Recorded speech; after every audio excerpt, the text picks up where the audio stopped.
Hey guys. Hello.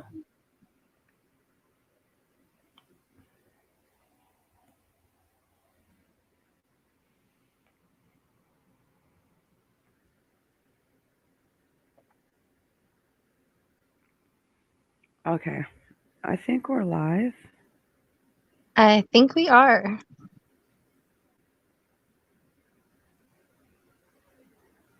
Now she starts making her little noises. Hey Benson. Hello, gamer guy. How are you guys? I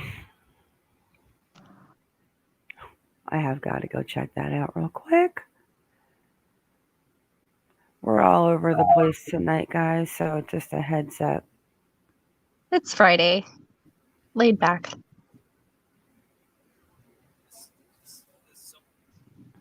Hey, Benton.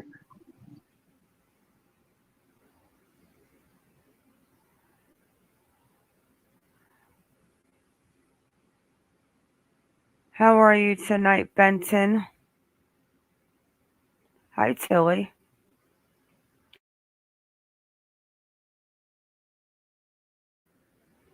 How are you, Tilly?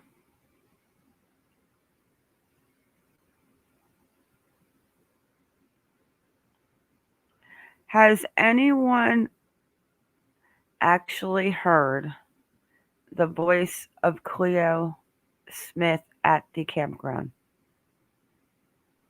You just ate? Where do you live, Benton? What time zone?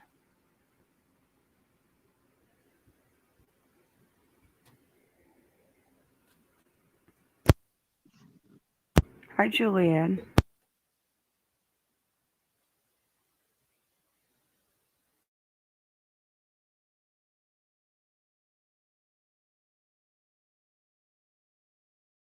And you're eating this late?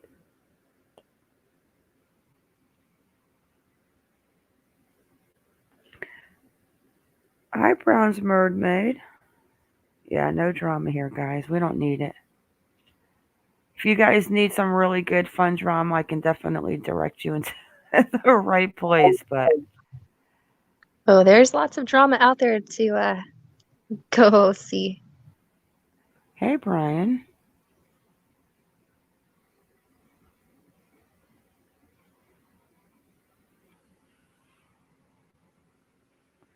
It's not going to be a long live, guys. We're just going to talk about a few little updates. We got a couple with Mai and her lovely husband, Larry. He really is like turning into a really dark, scary creature.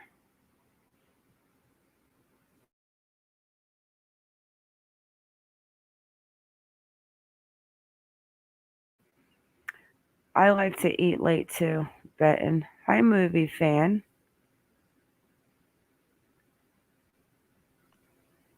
You said you saw green in his hair earlier from the dye. I'm thinking maybe that's just the evil lurking out. Who knows? Well, he definitely colored his hair because you can't make up the fact that he had all gray hair and then he's arrested with a bowl cut and muddy looking brown hair. Kind of looked like he put too much ash in the color. Hi, Ash Phoenix. At least I'm he didn't go well. the other way and bleach it. Hope you're right. Hope you're well. And then you can see, like, well, because I've been doing hair for so long, but you can see those dark ends that seem to be like maybe at first he did try to, bleach it to be cool. That's what I think. He's so into his looks and like that funny tag that came up, the narcissistic. What was it? Narcissistic? Abuser? Yeah, narcissistic abuser.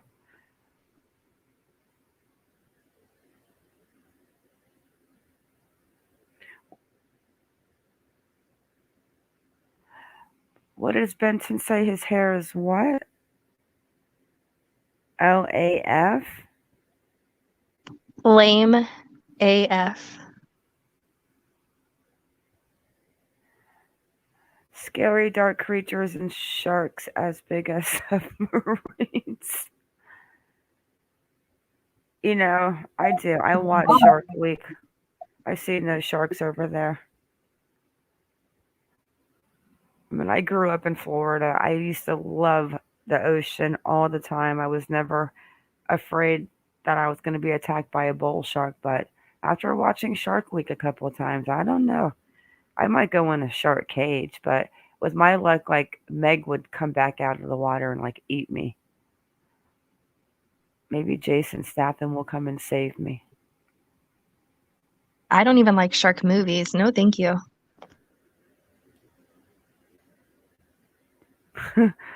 Benton said he has a corona due.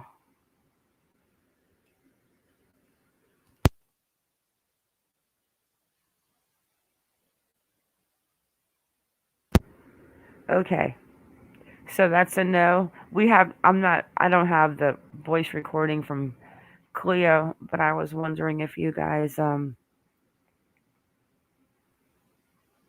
heard it. I wish I could hear it. I'm not sure they even released it. They seem to do things a little tighter and cleaner over there in Australia. But let's go ahead and touch on some of these updates real quick, guys. See what's going on. Um, let's start with Cleo.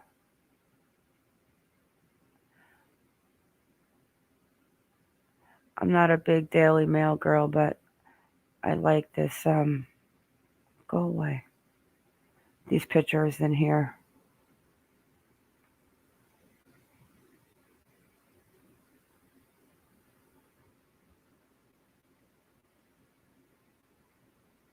See it. They talk about the CCTV and not only how it recorded her voice, but it recorded images too. So, did it not record images of somebody creeping around the campground that night? Because obviously it was close enough to record her to where she was, right? Unless it was two locations.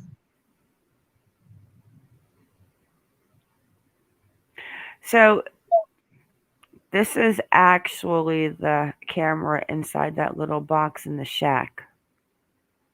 And they say it right here. The heartbroken mother of Cleo has shared an adorable new photo of the 4-year-old in another desperate plea for answers as eerie CCTV footage captures the little girl's voice the day before she vanished. The audio was recorded by a CCTV camera installed inside a beach shack just 20 meters from the family tent Cleo mysteriously disappeared from last Saturday. So, confirmed the voice of the missing 4-year-old can be heard on the motion sensitive camera, which also takes a wide angle photo of anyone who enters or leaves the shack. What am I missing?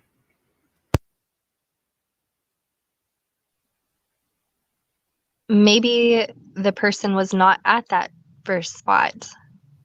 Maybe they pulled over there in the beginning and then the camera captured her and then they moved on to their campsite and then that's where the person saw her to take her.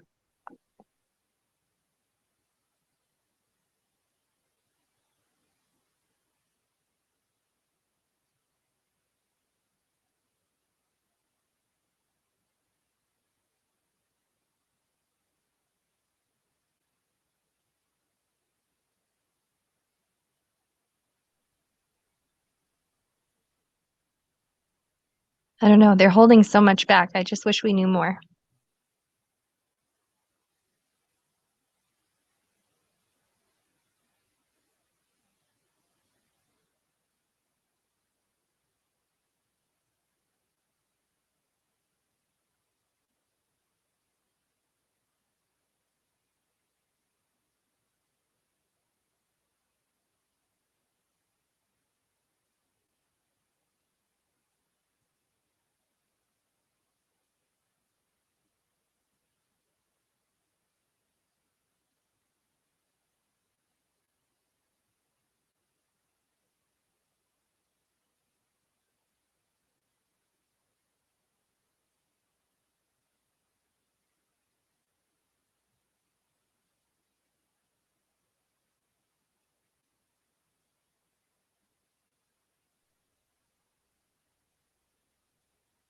Are you muted?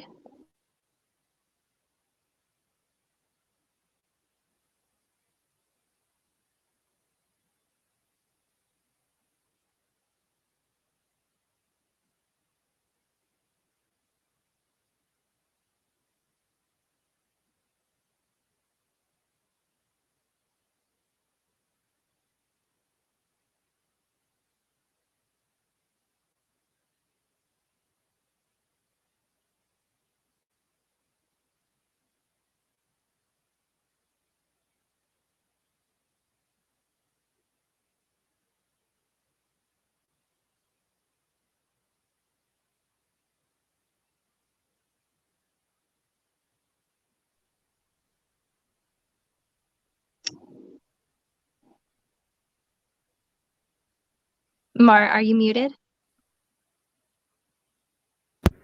All right. I thought you were. Are you talking still or no? No, I thought you were muted. Sorry. Guys, oh, I thought you were going to say something regarding the box, but yeah, if this little girl is 20 meters from this box, right? 65 Right. feet away, and it captured her voice. How would you have known it was her voice?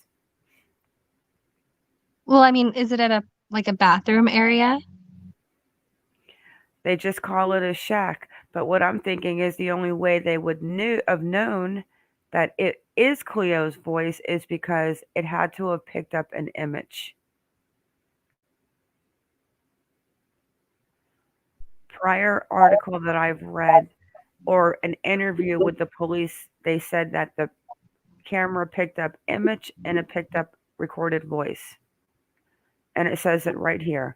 The camera captures audio and images from inside a painted wooden box with a glass front and would not appear obvious to those passing by the shack. So obviously, it's getting people passing by the shack. If Cleo's voice was on there, you can't just say, oh, yeah, that's Cleo's voice. If there's kids there also, there has to be an image to prove it's Cleo's voice. Maybe they saw her walking with the mother, Lanky. but here to see her. I'm not sure. Exactly. But in order for them, because if they weren't positive it was Cleo's voice, they would have said, well, we think we might have heard her on the CCTV. But obviously, it's her on moving with her talking and the camera picking her up. I would pay money for that to be released. I also want to know what's going on with the fire. The camp The pictures little of the fire. fire. Yeah, I want to know what the samples were taken for. Let me go ahead. I know that we there's no update on that yet because we dig so deep and check into this. I'm going to call Anthony Coletti and see if he can get some information for me.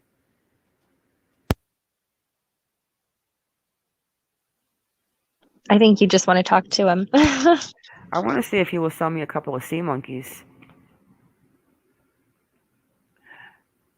We have a couple updates on a few things, guys, so let's just see. So then officers have scrutinized copies of the CCTV footage and said on Saturday the new evidence helped place Cleo at the campground on the day before she went missing. Significant because it rules out any suspicion the child was never brought to the campground by her parents. It was just after they arrived. It's motion sensitive, so it was by their vehicle, Detective Superintendent Rod Wild said. It's very limited. We've reviewed what we believe it's Chloe's voice that's heard on the CCTV. And the rest is completely repetitive from everything that we already know, except for the next one we're going to talk about her bio father. But look at those pictures.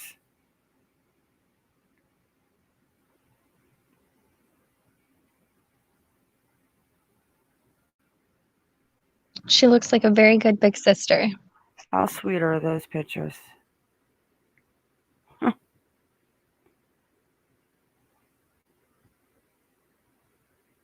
I mean, somebody could have snatched her.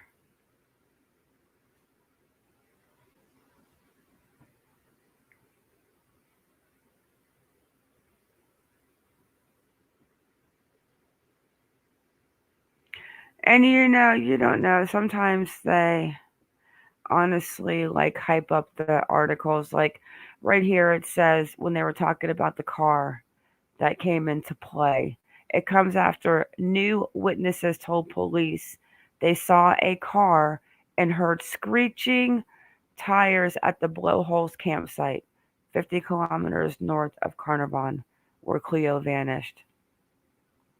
3 a.m., October 16th. The car was turning south off Blowholes Road near the area Cleo's family was camping and headed south.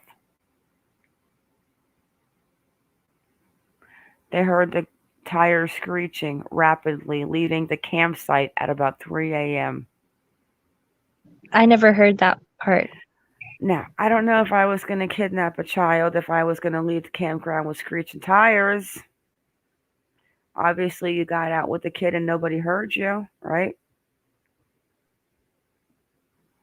I mean, it was already pretty You got risky that just to far, go why into would you pull out of the campground and screech your tires?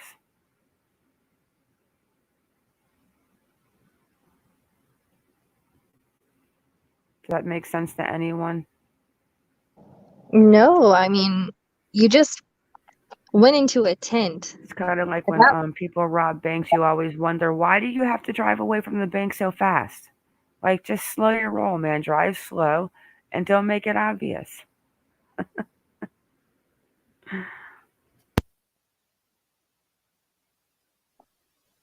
rookie moves.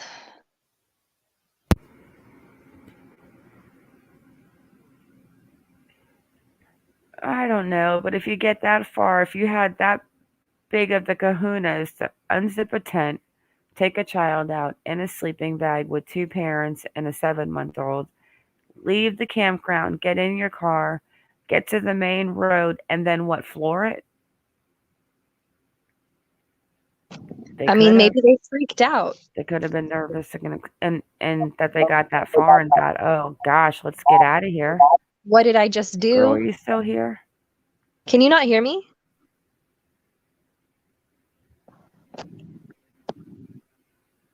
Hold on, I'll drop out. One sec. Oh, there she is. So let's see that. Yeah, everything else here is basically that's the $1 million reward. The searchers looking. Oh, that's so cute. Look at her little face.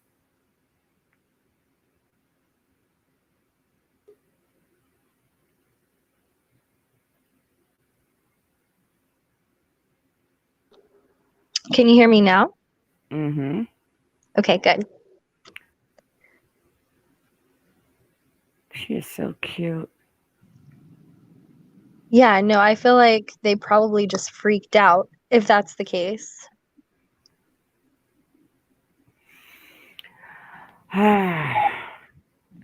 Even when I just looked at his picture right there, it just gives me like the creepiest feeling.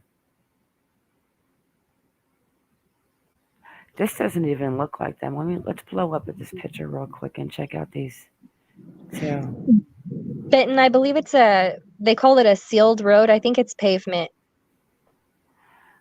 Yeah, I think it's a paved road. I think they said it was the only paved road going that way to the Carnarvon. That does not even look like him. The hair's a bit longer, I think.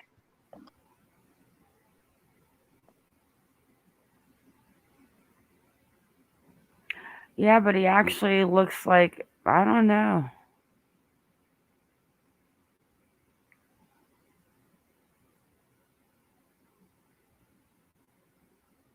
So now they said, meanwhile, it was originally thought the little girl had just simply wandered off towards the ocean and the rugged scrublands nearby. Yeah, okay, a 4-year-old with her sleeping bag is just going to head to the ocean. Unzip the tent and Yeah, the zipper. now at this part, detectives are now convinced Cleo was abducted by a brazen child predator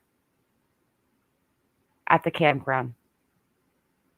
The leading theory is that she was snatched while sleeping beside her mother, Ellie, Smith, stepfather, Jake, in a tent at the remote camping site, and the 7-month-old.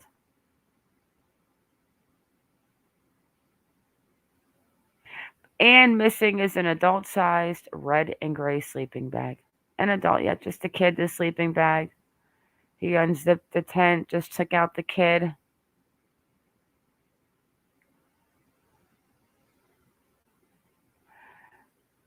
I don't know. Something is just.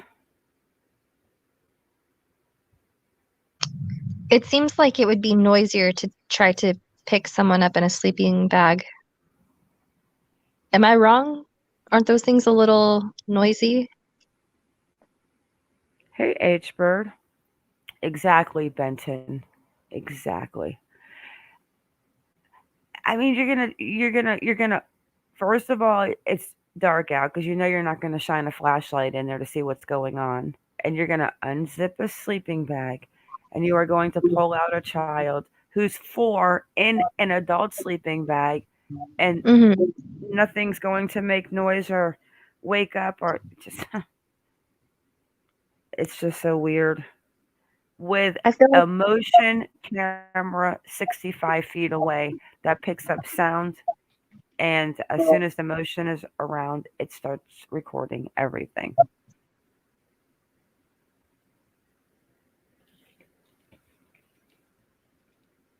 Your thoughts? I just don't get it. Too many of those things make sounds. And I wouldn't be a heavy sleeper if I was sleeping somewhere I'm not used to being at. I don't care if you've camped before in the past, you're still in a different location. And then you've got two young children. I don't understand the sleeping arrangements. I don't understand.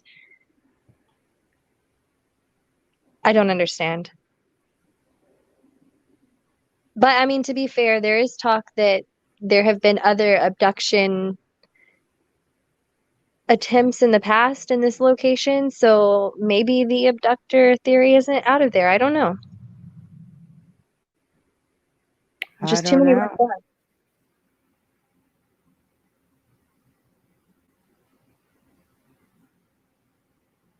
It's weird.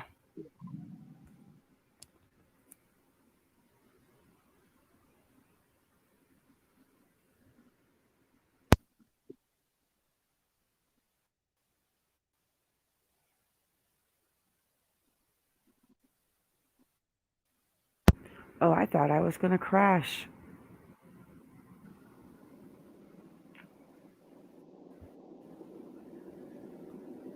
I just don't. I don't understand how you lose an entire sleeping bag either.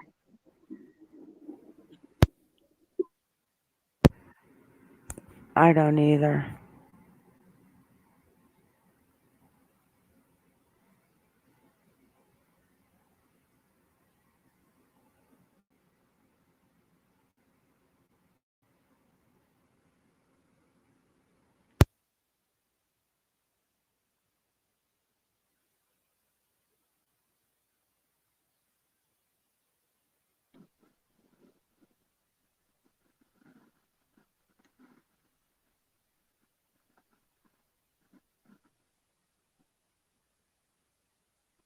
Did you want to tell them about the bio father?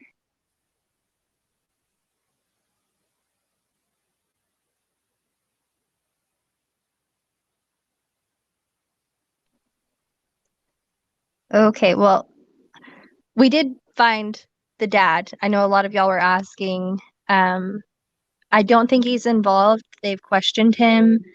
Some people said he's out of the country. The article didn't specify, but it doesn't really seem like he's in the picture. But we do have a photo of him. So when she comes back, I think she's going to show you guys that.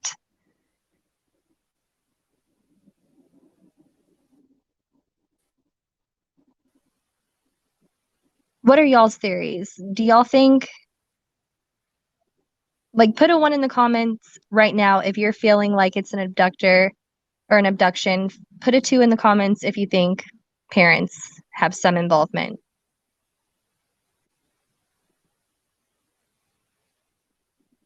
Because right now I'm in the state of mind where I feel a lot of red flags toward the parents, but I'm also feeling really guilty about that at the same time.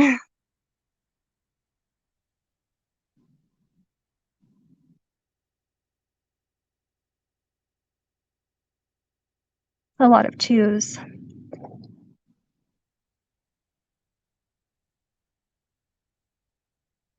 See, but then you have the police saying that they've ruled them out. I can't rule them out yet. But then again, they've kept so much tight-lipped that it's really hard to say. Oh my gosh, Jessica.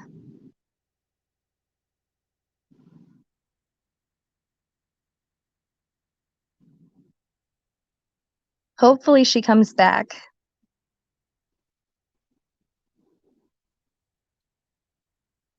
I can't see Discord, so if she says anything to you about what's going on with her thing behind the scenes, let me know.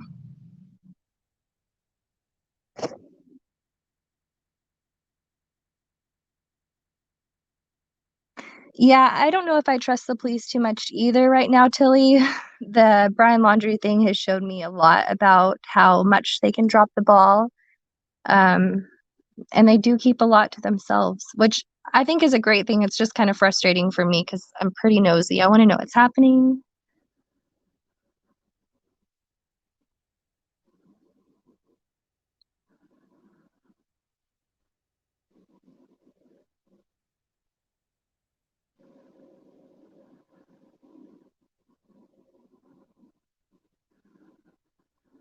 I don't know if she's going to be able to fix it. We might have to end it and come back. Hey, Debbie.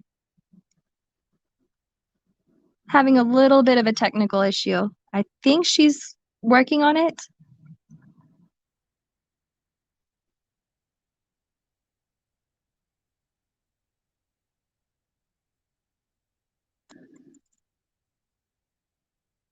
Did anyone watch the oh, who put that out? Peter something. Man, I should have wrote that down. It was like looking at it from the opposite side, like an embedded confession.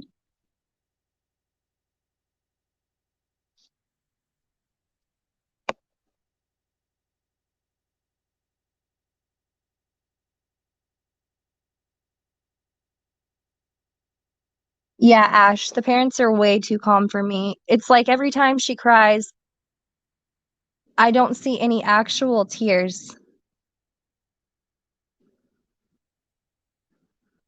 Independent thinker, ocean wave noise is loud. Would be easy for it to be obscure. The sound of someone quietly lifting a child up in a sleeping bag. The bag could be used to cover the child's face and muffle cries. That's very true. I've kind of heard that the weather might have been a little bad, so I'm kind of wondering if the tent was very noisy and maybe that was something that could have covered the sound. Hey, Mar. Sorry, my cat decided to pull out my router wire. Oh, those are notorious for. I was like, what happened? Am I here? Am I not here? And then I go out there and there he is playing with the cord. It's like, you were so rude.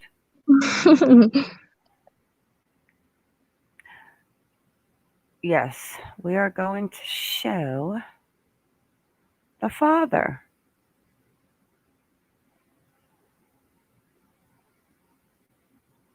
But that monkey Mia thing too.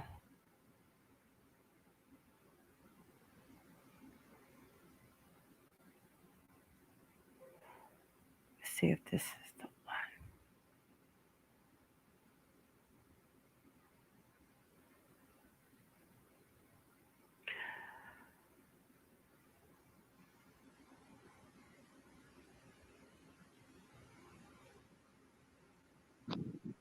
She said, her hummingbird said he's cussing you in Hebrew. Oh, that's funny. What was the name of that link? Who's who in the case of missing Cleo Smith? That's right.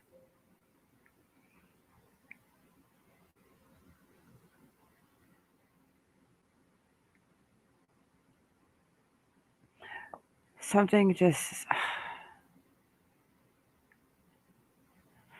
like when Summer Wells went missing, I'm still confused to this day. That one just completely has me mind blown. But this one, I'm not so confused, to be honest. I just feel, I don't know.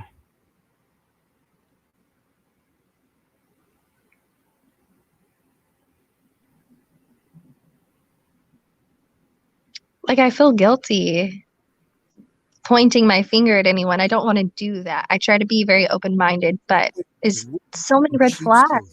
Take next. Yeah, there's a lot of red flags. And my mind can be changed still. I'm not saying I've totally made up my mind. I haven't even made up my mind.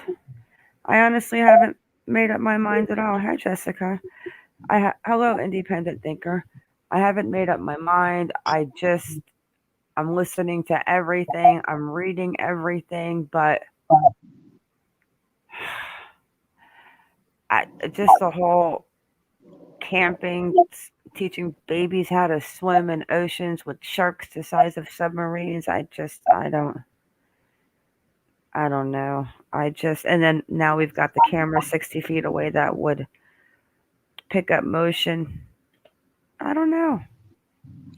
I don't know what this video is. I haven't watched it. Let's just see what it says.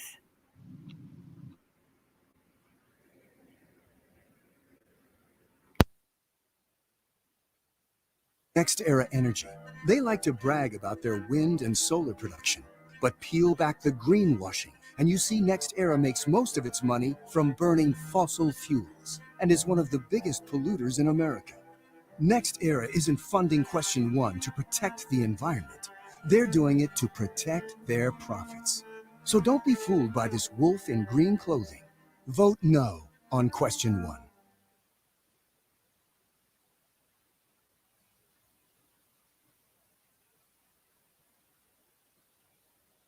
Come on, you can do it. These Australia players hate me. Come on.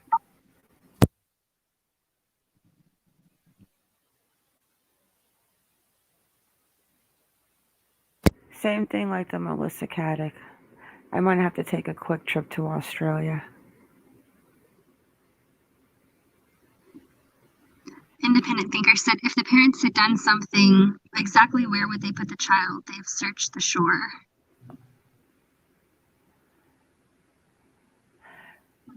A good question. Let me connect to my Australian VPN. Um, Maybe they took the child back out of the campground. Maybe that was just a decoy to make them think that they were camping. And how sure are we of their timeline?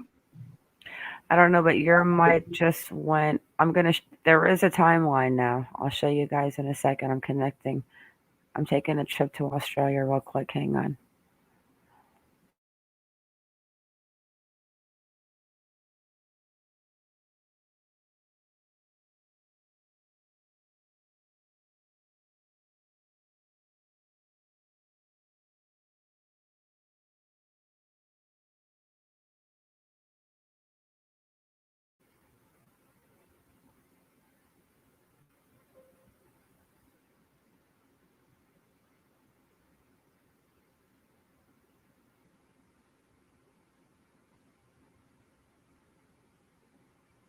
All right, let's see if we can get it this time.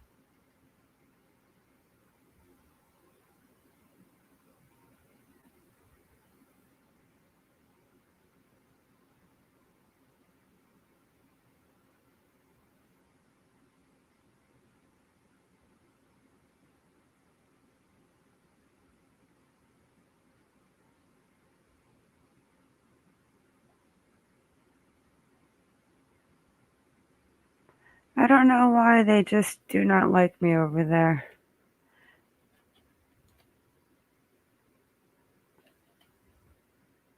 Iconic, are you there?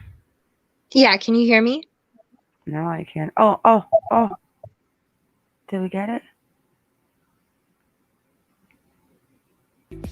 Oh.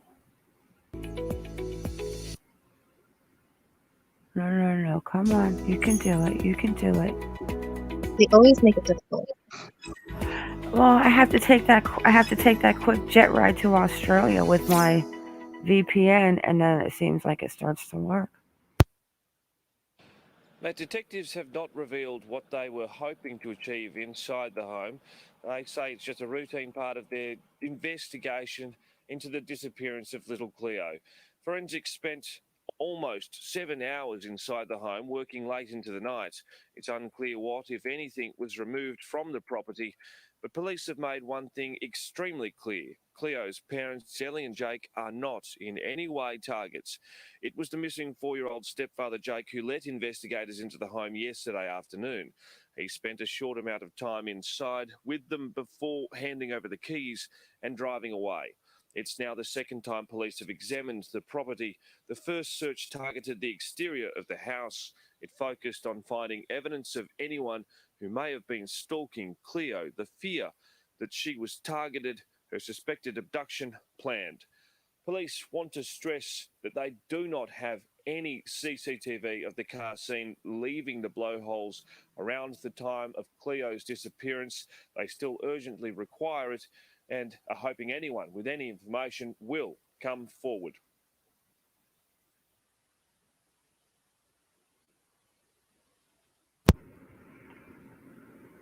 We kind of saw that similar video.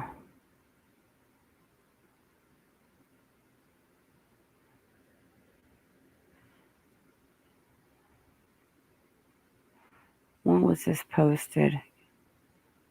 Wow, the 28th.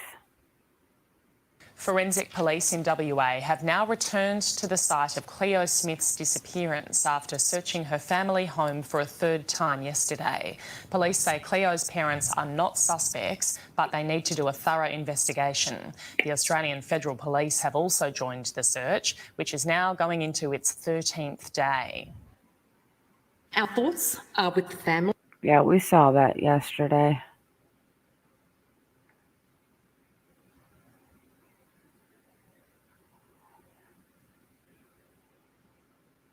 So what what you guys think somebody came into the campground in the middle of the night and snatched her? Who in the room thinks that she was actually snatched out of her tent by a stranger? I'm curious. I actually asked them while you were gone, one, if they think it's the abductor theory or the abduction theory, and two, if they think the parents did it, and it was a lot of twos. This is her biological father. Cleo Smith's bio father, Daniel Staines, lives in Mandurah.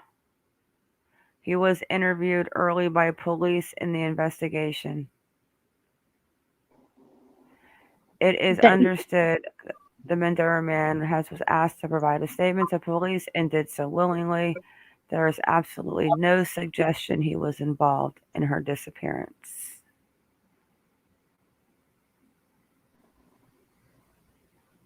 Benton said he's starting to think she was never there to begin with. And tell me why. I was just thinking, what if she didn't actually go missing when they said, but to think that maybe she was never there to begin with, I hadn't gotten that far yet. But I am wondering. Yeah, but she had to have been there if they are almost convinced that that's her voice on the CCTV. But how many other kids were there? Because she said she was questioning all the mothers, which tells me there were definitely more kids. That's why I said earlier, the only way that they can even possibly say that's Cleo is if they can see her voice and see her talking on that video cam, but they're not going to release that. Pinch asks why we think the parents did it and what the motive is. Sometimes there doesn't have to be a motive. Sometimes it could be an accident, But I don't necessarily think they did. It's just that right now, that's where I'm looking because that's where I'm seeing all the flags. What about you? Oh wait, guys, we gotta. After this one, there's another article that is actually kind of disturbing about what another mother in this area is talking about. Look at her little face.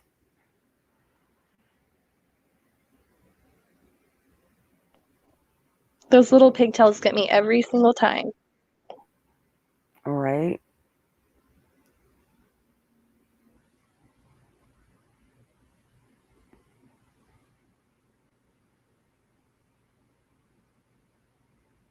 I mean, she is so cute. I mean, she looks like a happy baby.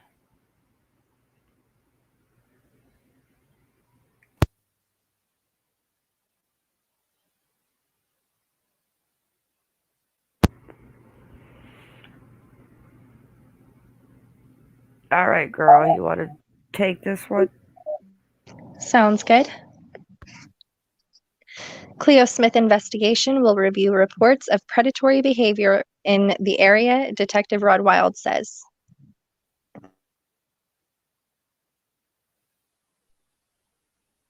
I'll need you to scroll in just a little.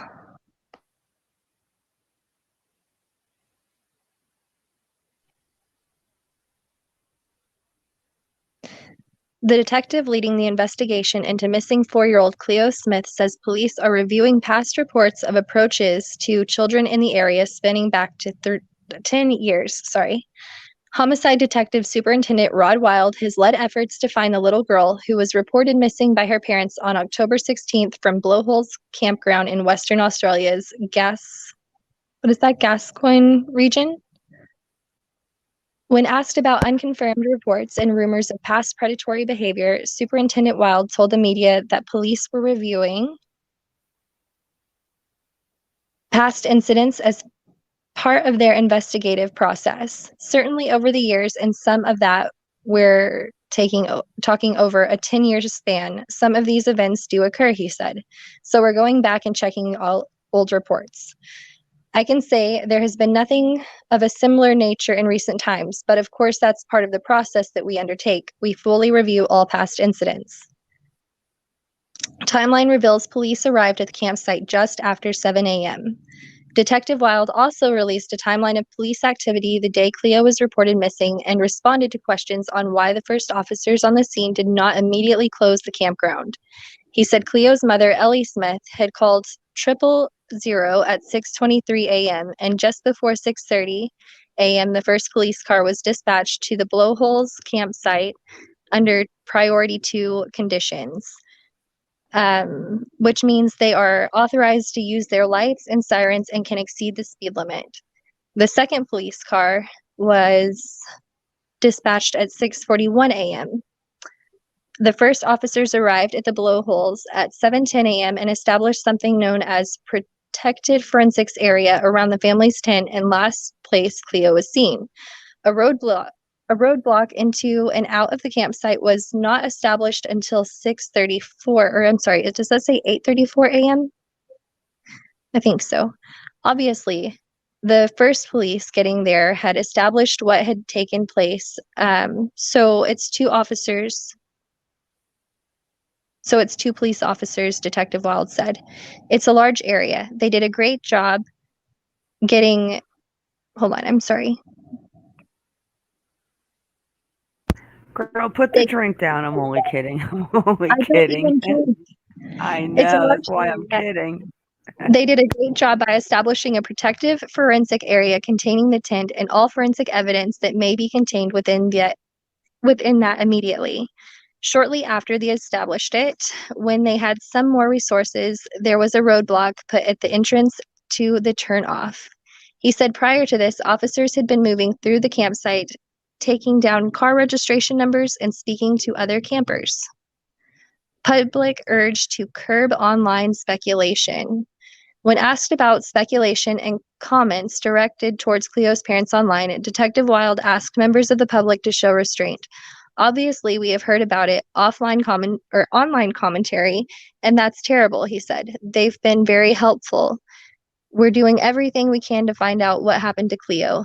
They're holding ad that I'd just ask all members of the public. It's not helpful, obviously, for anyone to publish anything online. See? Right there, the way they're talking about the parents, not like what they said about the father. This was 13 hours ago.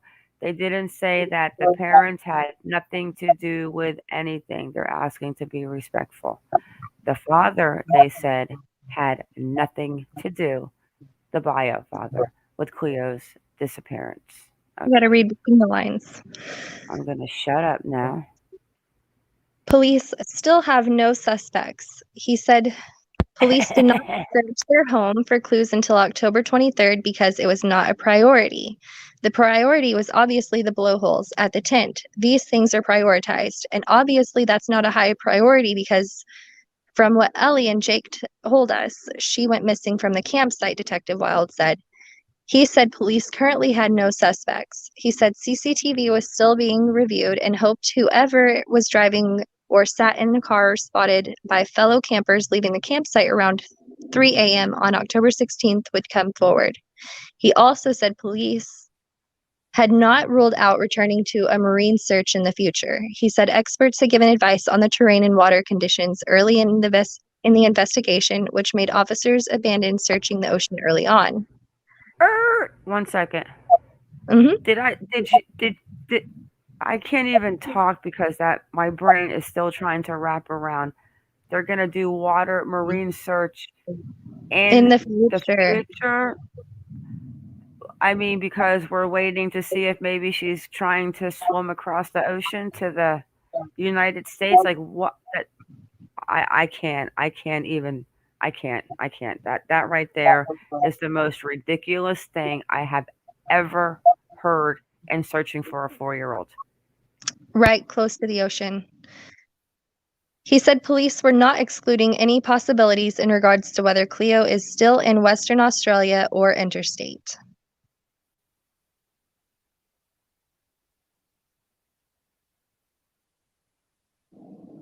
Interesting.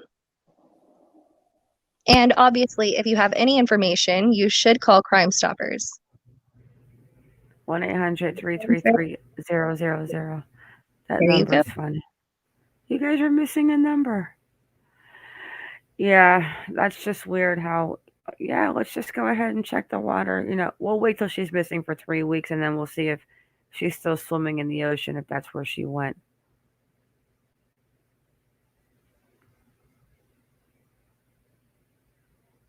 And here's the key points. They're looking into reports of approaches on children. A timeline reveals police arrive at campsite, 7 a.m. An officer set up a forensic area, roadblocks, and took number plates. Number plates. Oh, that's so funny. It's just a small child. Go ahead.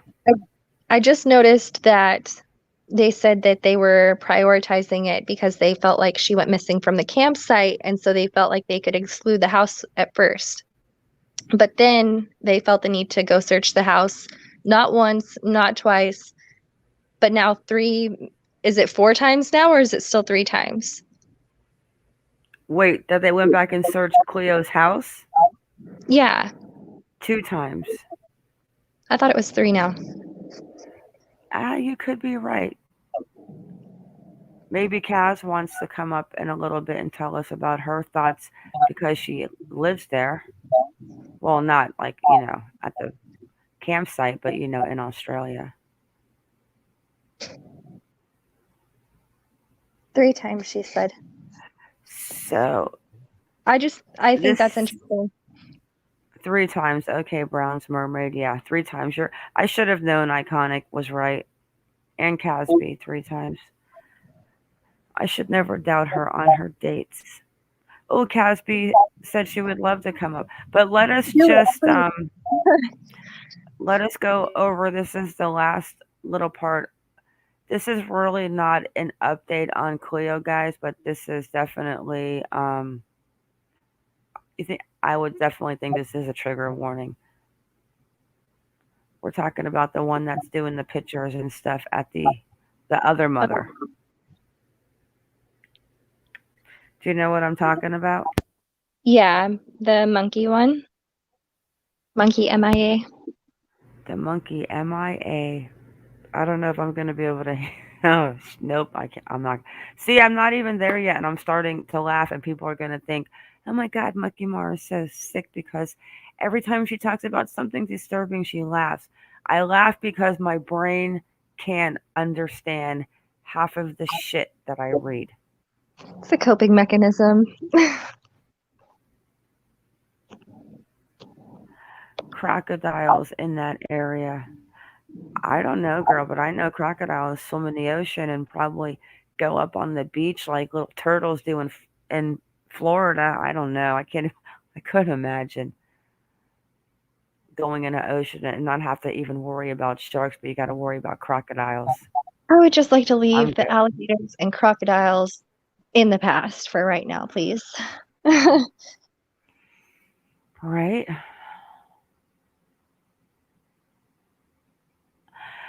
Tilly says I laugh because of all the sheer absurdity. I know. It's scary. I laugh because I can't believe this next article right here. You just can't believe, like the video I put out with the guy with the duct tape, the first aid kit, the shovel, the flashlight, the gloves, and a and a video of a girl in his phone under You the like age of it? Oh, 6.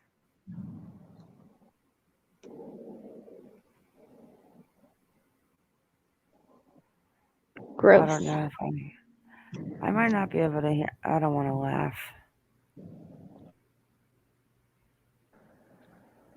Just scroll in Okay. for me. Huh? If you want me to read it, just scroll in a little. Yeah, let me get rid of that little pop-up thing.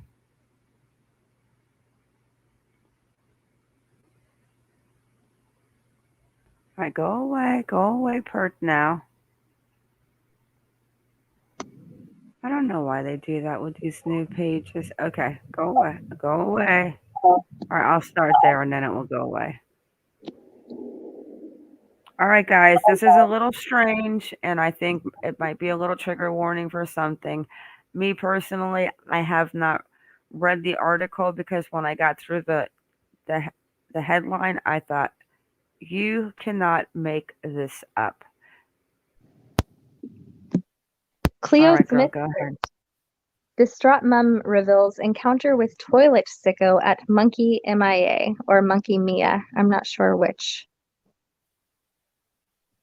A distraught mother claims a creepy man was recording children using the toilet in a Midwest holiday town just 1 week before 4-year-old Cleo Smith went missing. The mother said her family was staying at the RAC Monkey Mia Dolphin Resort, a 4.5-hour drive from the Blowholes campground. I was going to say resort again.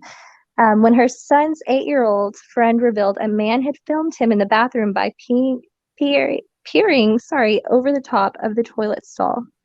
The concerned mother told the West Australian young boy's father, who was standing outside the toilet door at the time, but it happened without him noticing and left the child visibly upset. She said she had fears the sicko could have done the same to other children or even filmed them in the showers, which were located in the toilet block. The woman said the family had contacted the police, who she said had arrived the following day. It is understood the man left the Carnarvon Park prior to police attending. The police did nothing. Then a week later, little Cleo goes missing, the woman said. I feel the public has a right to know. The incident was also reported to Crime Stoppers. The woman's family was staying at the tourist park the week before little Cleo was believed to have been snatched from her family's tent at the nearby Quabbah Blowholes. A WA police spokesperson confirmed an incident that occurred on October 4th had been reported. It was reported a young boy believed he saw a mobile phone briefly come over the top of the toilet cubicle he was in, the spokesperson said. Attending police officers spoke to the boy, his family, and other campers and staff who were in the area around the time.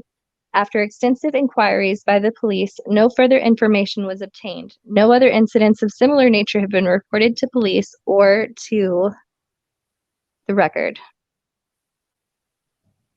the resort. Police proactively increased patrols around the area. A bustling tourist hotspot, MonkieMar attracts thousands of holidaymakers eager to visit the pristine beaches and feed the dolphins. The picturesque location is easily accessible from the Guava blowholes, with travelers able to take Blowhole Road before returning onto Northwest Coastal Highway until they reach Shark Bay. The claims come following a newly resurfaced social media post revealing that there had been attempted abduction at the Blowholes campsite were raised more than 7 years ago. A social media post on a local Carnarvon chat page revealed a girl was approached by a male aged in his late 40s with a beard and who was driving a small red car at the popular coastal campground in July 2014. The girl's mother said she had reported the incident to the police at the time. Anyone who has seen any suspicious behavior is urged to report it to the police or Crime Stoppers. How creepy is that? But I mean, I don't know. I think these people have like a certain. I mean, it's really sick to even say this. Or, oh, God, I hate to say this, but most people that are SPs, I think they have a certain type that they like, either a girl or a boy. But I'm not a doctor. I don't know about stuff like that. But to me, it seems like you don't really hear too many that like. I don't know. Maybe I'm wrong. There's always a pattern. Yeah, a pattern of what the type is. But I agree with you, Benson, 100%. I just don't see someone taking a kid from a tent they don't know sleeping arrangements and an adult man in it. Exactly. In a sleeping bag. Let's not forget, the sleeping bag is gone too. With a 7-month-old sleeping in a cot right next to Cleo.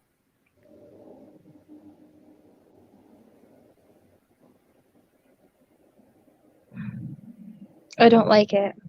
I don't know. I don't want to believe it to be the parents, but I need more evidence that it's not.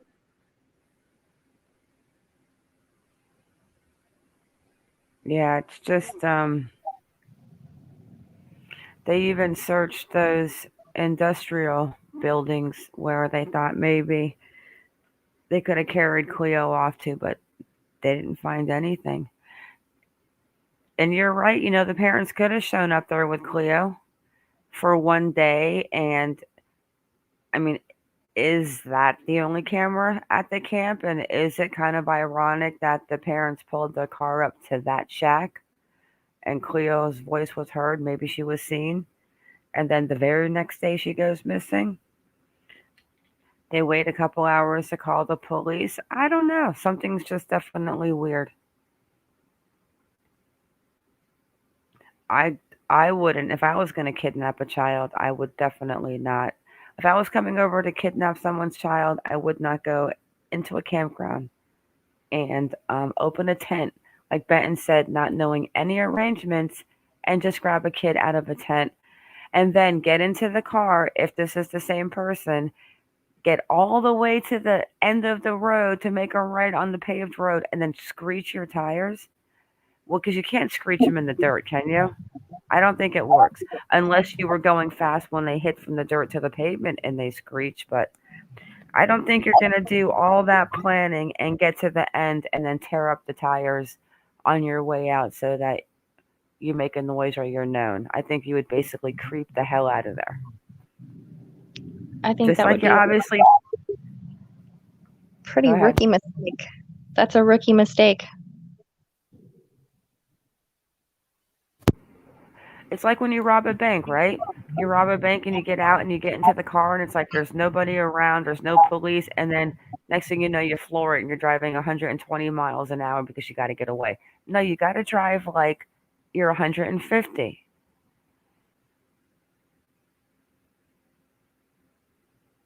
And I think Oz is one of the busiest places for it. What does Tilly say? I'm a tinfoil hatter. I think a lot of children are bought taken for various purposes of certain types of wealthy folks and officials.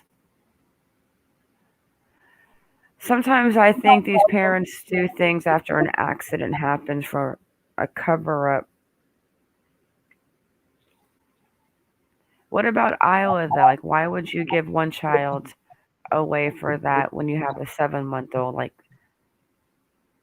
what are you having children to sell them to the see? I mean, my gosh, it could be possible. I'm not ruling anything out. And you could be a baby breeder just to sell your kids and make money off of them. Imagine that. Shit, next thing you know, they're going to have factories where women are having babies. Yeah, I can't even think about that crap. Don't go down that road. Okay, so before we want... Hello, Anthony. Hi, Sherry. Before Kaz comes up, can you drop Kaz the link in Discord, please? I can't because I'm through Discord on here. Okay, one sec. We want to talk about... we have a couple little updates that we're just going to squeeze in here real quick. I don't know if it's updates, but... Oh, when Kaz comes up, we can touch on that video on YouTube that we wanted to watch a little bit of. What was his name again? Paul something. I'll Hyatt, have to. Hyatt. Yes. Thank you. Look at how we work together. We're like peas and carrots. Wait, what? I'm trying, Hummingbird. I'm trying. My neighbor brought some cupcakes over earlier. Anthony, hello. Is this the family debt? Does the father, stepfather? Well, if you weren't here earlier, we already went over the biological father. We showed his picture, and they definitely say that he's got nothing to do with Cleo's disappearance. Yeah, so if you read between the lines there of them saying one thing about him and then another about the mother and the stepfather, that's what has me reading between the lines with well, we weren't looking at the house because we knew she was last here. So that was our priority. But then they've gone back to the house 3 times since then. So that has me kind of questioning, okay, well, why are we so focused on the house now? I know they're saying stalker, but they could just say that to be able to get access to the house easily without having to go through the whole warrant process or whatever it is over there. Just my opinion. Why does this remind me so much of Dior Kuntz? It's almost like they watched, like, gosh, I hope they didn't watch my videos on Dior and decided, hey, that's what we're going to have to do. I'm only kidding about them watching the videos, but does this remind anyone of Dior Kuntz's story, or am I just completely crazy?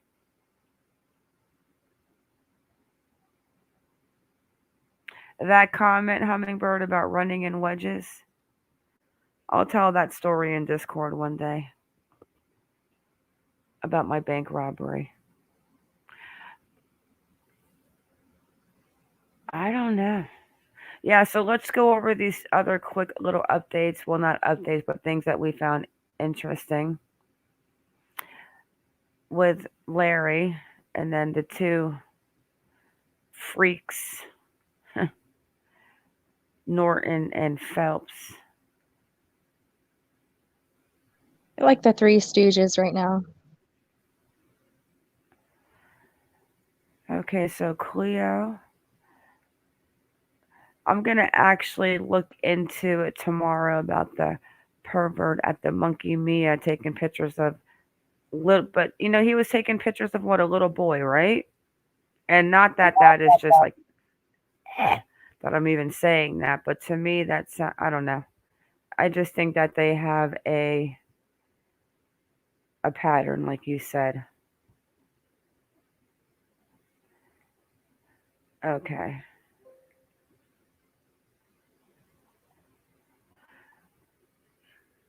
This was interesting, and I thought, good old Larry. Now we're done with Cleo, but we're not. We're only done with Cleo until we go over two little Larry incidents, and then one Cassidy incident, which is not really an incident. It's regarding Dumb and Dumber, the carnivores. I'm convinced you can't tell me different that they are not into cannibalism. And believe me, guys, we are on that story still like flies on shit. Yeah, he's got well, it was kind of an unplanned court date coming up on the 2nd because he's unhappy he doesn't have bail. Yeah, we'll get into that in a second. That's all yours too. But here we got Larry. Poor Larry. And actually, real quick, let me pull up Google Maps because I wanna look around the house after I read this little article. No, I'm only gonna read one paragraph of it. But I want to see where exactly he would be doing this at because Larry, you really are an idiot. You really gave a lot away for what? Because the spells didn't work?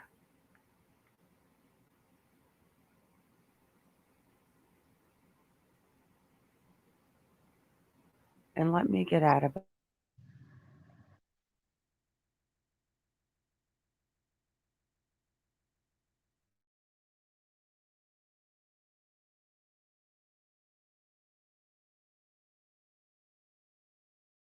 Scary. Pamela said she's hearing the parents were cleared. Is that true?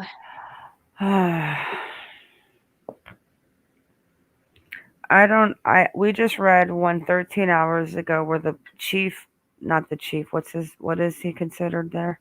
Said that they were cooperating.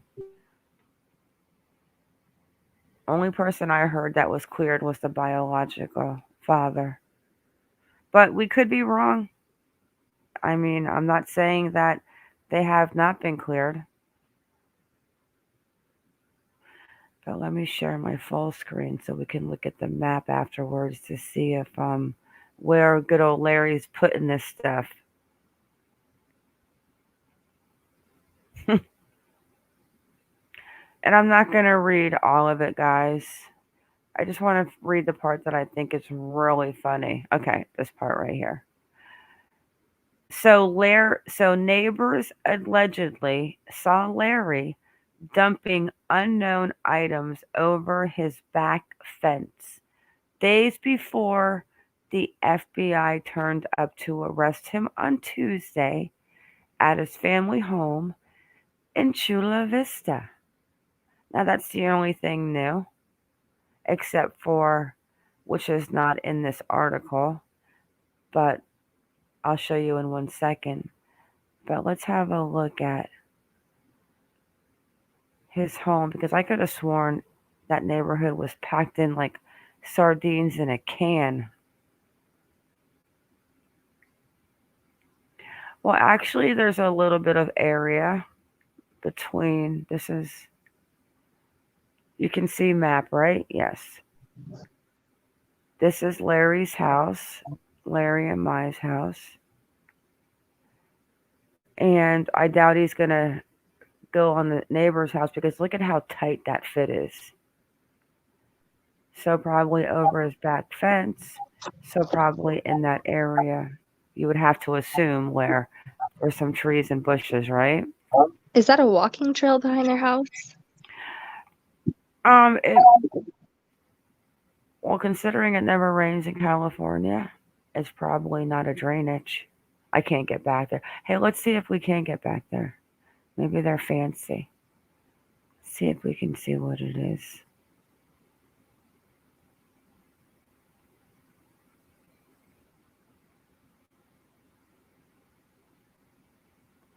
Yeah, I don't think we can get back there.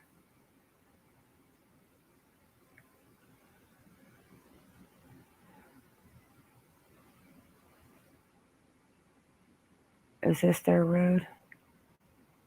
Because they live on the second house on the right.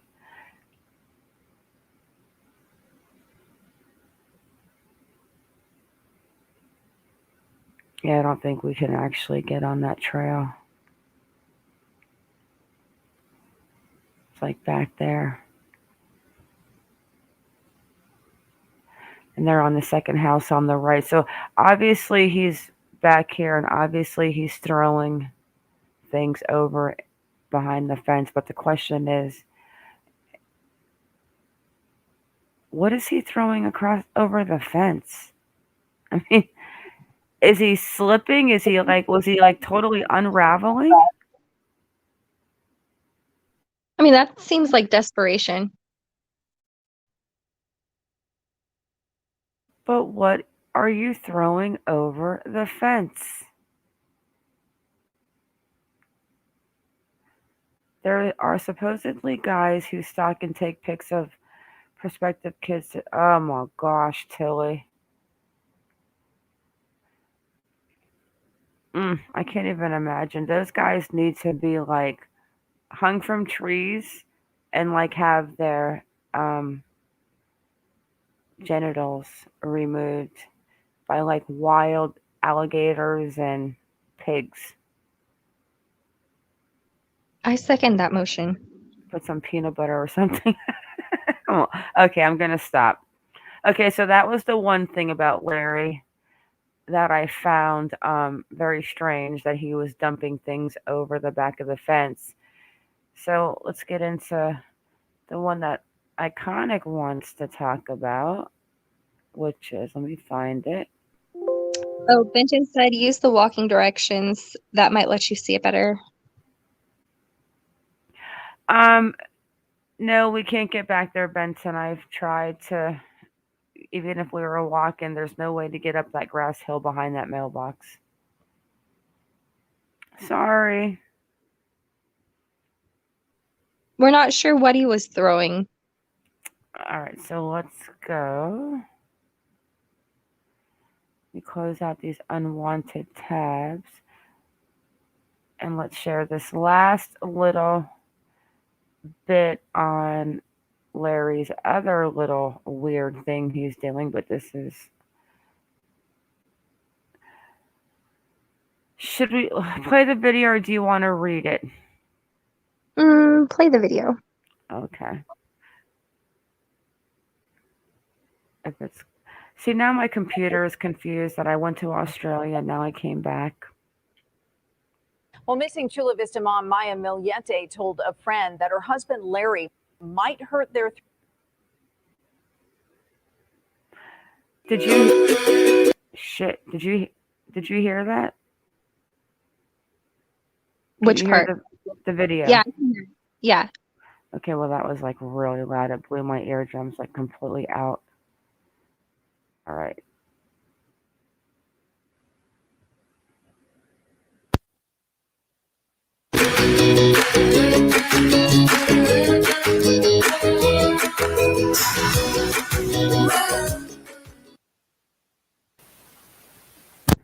Oh, Larry's being treated unfairly. Okay. Oh, poor baby. Thank you, Anthony. Okay, so that was actually, they didn't mention another situation regarding the phone calls that maybe you want to tell them. Yeah, so he has spent about 9 hours on phone calls, basically harassing his children. And that goes against his court order where he wasn't supposed to contact any of the victims or the victims' families, which includes his children. So the judge pulled him back in to basically get onto him again. I think he's revoked a lot of things. Did he take away the phone calls completely? I can't remember that part.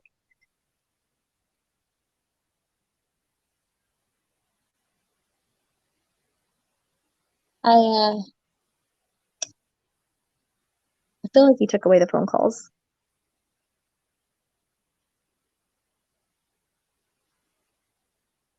But what I don't understand is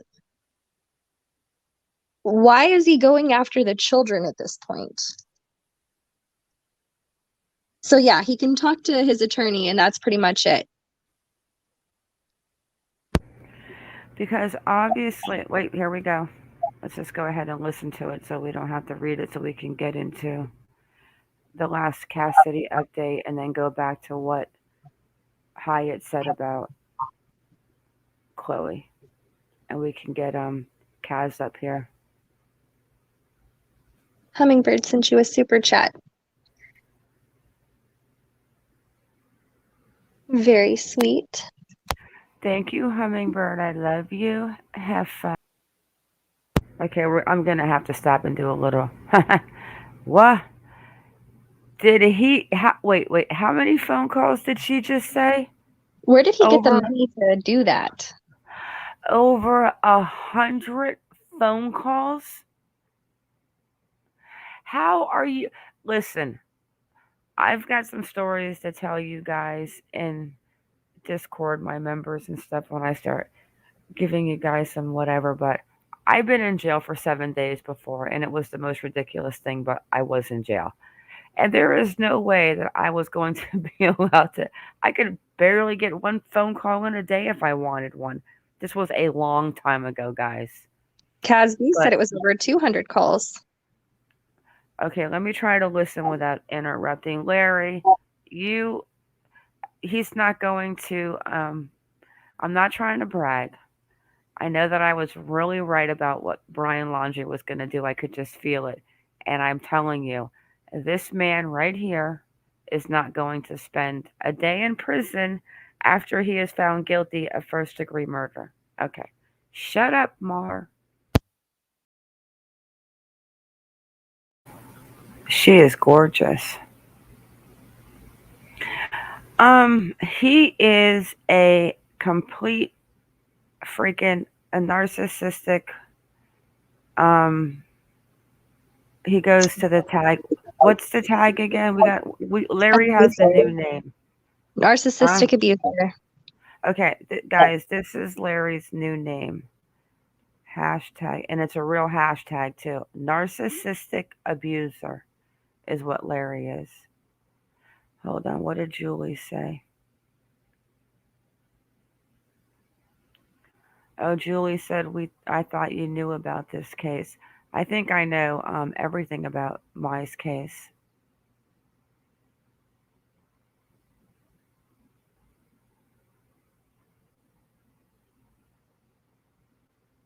Can you imagine all those phone calls? I mean, that's straight up harassment. He's already tormented them enough.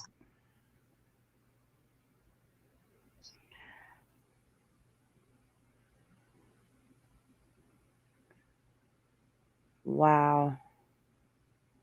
120. He made over 129 calls. Just unbelievable that he had that much. How would he even be able to make that many calls unless? And then you know what else I noticed too that they said that he was in medical. Maybe that's why he was able. I don't know. Well, I wonder why he's in medical. Is he saying he's suicidal? I mean, there's a lot of questions for me here. Who is Julie Waldron that thinks that? Julie, I don't think anyone knows everything about a case. But do I know about Mai's case? I pretty much know a lot. I've spoken to Mai's sister.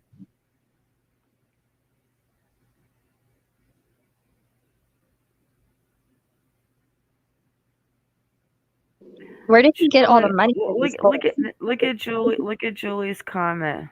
I love people like this. I just think that I wonder how sad and miserable they are in their own lives that they just have to like get on YouTube to like be mean and try to piss people off like to make themselves feel better. Girl, I think you should probably jump to a motivation channel or the dark web or I don't know. I don't know. We're all pretty comfortable here, so You gotta. Oh, there. Never mind. Hummingbird got rid of her. Benton, we enjoy what we do. I dig. I work. I talk to people. I make phone calls. I want to know the facts. I don't sit here and tell you this is what happened. This is. I just think I give like a lot of ideas of what it could be and what it adds up that it could be. I like the people like that though. Julie, you can come back if you want to be nice, but I think you probably need to go to a comedy channel and get some laughs because maybe your panties are too tight. I don't know, girl. You'll figure it out. I agree, Hummingbird.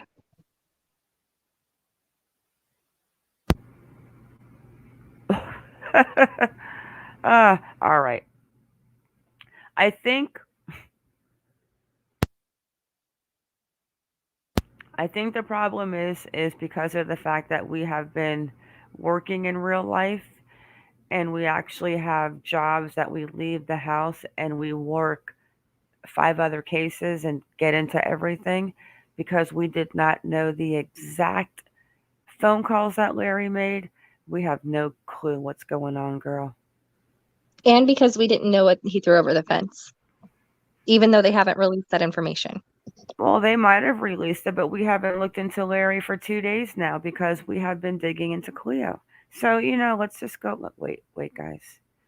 Let me just really make sure that we are not completely retarded. Excuse me, dumb over here. I say that word because it's just a habit with the little kids that live next to me because that's their funny little word, and they call my rooster that, and it just slipped.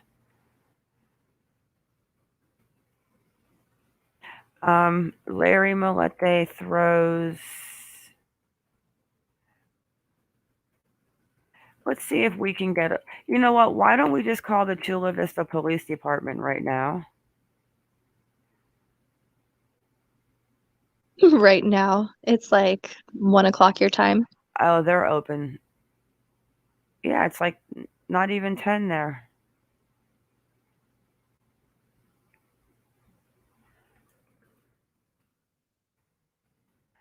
I just say that we just call and say, hey, can you tell us what he threw over the fence?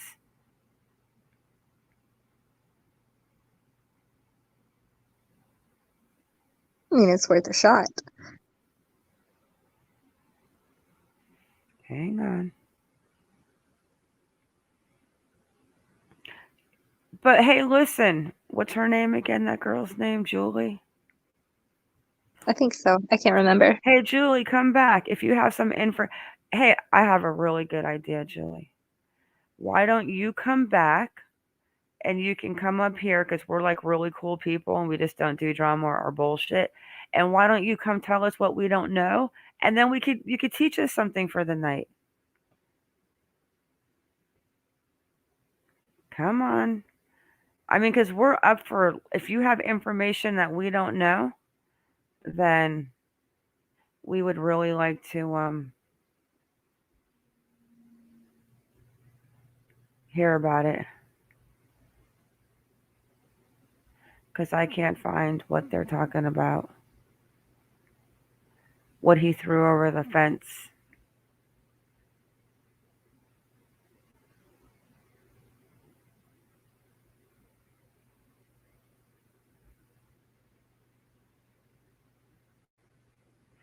So does she know? Because we've already went over the spellcasters.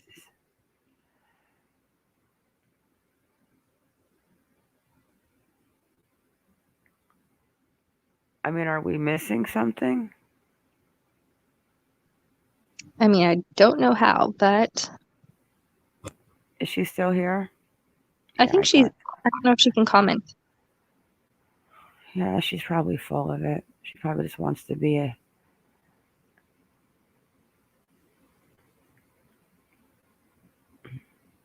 Sometimes you gotta love people like that.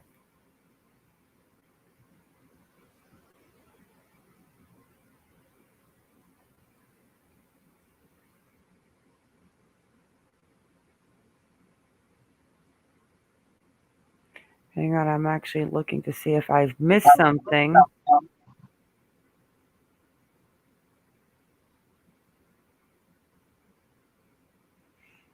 Nope, it just says the neighbor saw him throwing things over the back of his fence days before leading up to his arrest.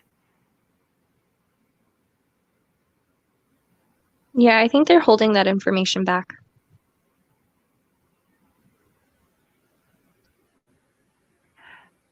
I wonder what he was throwing over his fence. I wonder if it was his little spell set up. Oh gosh. All right, let's just see if we're missing something. I mean, we know all of this. We know all of this. Spellcasters. We know Maya's final message. We know her family. Yeah, okay, that's it. So if you want to come back and tell us what we're missing, I would appreciate it. All right. This is all you because you know I can't handle talking about these two without laughing. And then, my gosh, that girl would probably totally lose her a mind. Is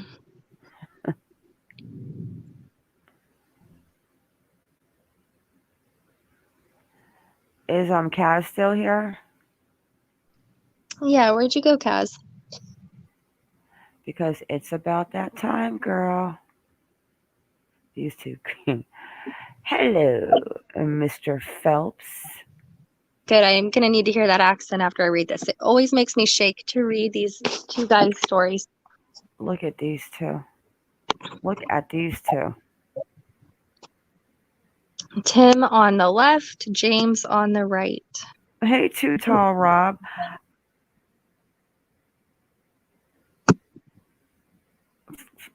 We're haters now. You know what, Jessica? You can go. You can go. Bye bye. It was nice meeting you. Have a good night. Wait, no, I think you read that wrong. Oh, okay. Oh, she's okay. I thought she said you haters. I'm like, what? Yeah, her No, name is Julie. Sorry, Jessica. Yeah, people like that. I mean, sometimes they can be funny or whatever, but it just makes you wonder, like, is that what you get off on? Is just going and being nasty in like the chat rooms? Like, I'm just like, I don't get it. Okay. Here you go, girl. It's not anything crazy, but here's your boys. Oh my goodness. Okay. Timothy Norton left and James Phelps right. New motions have been filed for one of the two men accused of kidnapping Cassidy Rainwater. Officers arrested James Phelps and Timothy Norton after an anonymous tip came in that Rainwater was being held on the property in Dallas County, and this is Missouri. Rainwater has been missing since July. The attorney for James Phelps filed a motion this week for a change of judge request. Phelps and Norton are scheduled back in court Tuesday, November 2nd for the change of judge request. The two are also scheduled for court on November 5th for a preliminary hearing.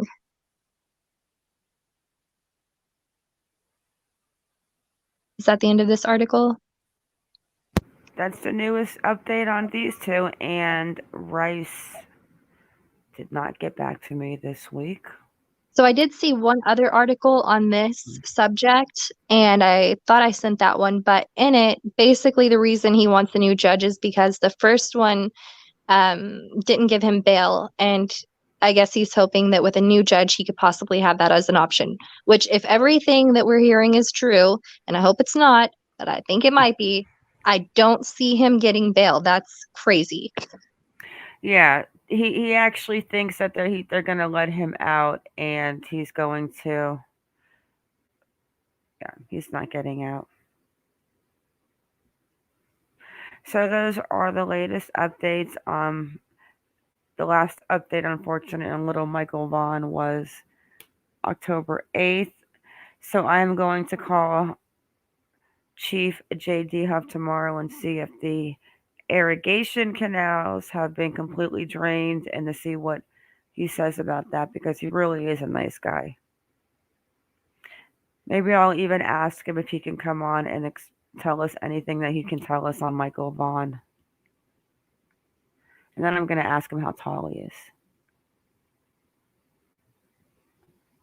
I'm putting money on 5'7". Okay, so let me drop the link for Kaz.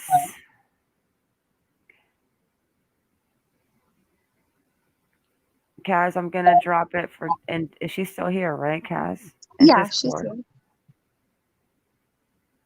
You know, if anybody ever wants to come up towards the end and talk about anything that we're talking about, you're more than welcome to come up. You can turn your cam off. You don't have to turn it on. Yeah, I think that's fun. When you come in the back room, it says, you have to have your mic on, but it says stop cam, so you can turn the cam off. Or if you want to be on cam, you can turn the cam on. But guys, make sure you join the oh, that's what I want to talk about real quick. Why I find this last video on what if John Hyatt, I'm probably saying his first name wrong. Okay, Kaz, I dropped it into Discord. So when you click it and come on, if you haven't done it before, you can just, once you get into the back studio, you can click stop cam. Oh, stop, Kaz. Just make sure you click, yeah, just click stop cam.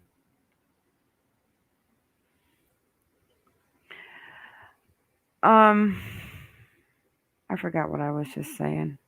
You were talking about the Paul Hyatt video and Facebook. Yes. I'm setting up a Facebook meeting to start to talk about the laws and the paperwork I have on how we can pass the laws in the states that we live in and what we need to do. And then, of course, what laws and ideas people have that they want to pass. And we'll throw out a couple and see where we're at and what we think. One of my main ones, of course, is the Breasia Terrell law. But everyone knows that. Alyssa, don't be quiet, girl. Okay, here's Kaz.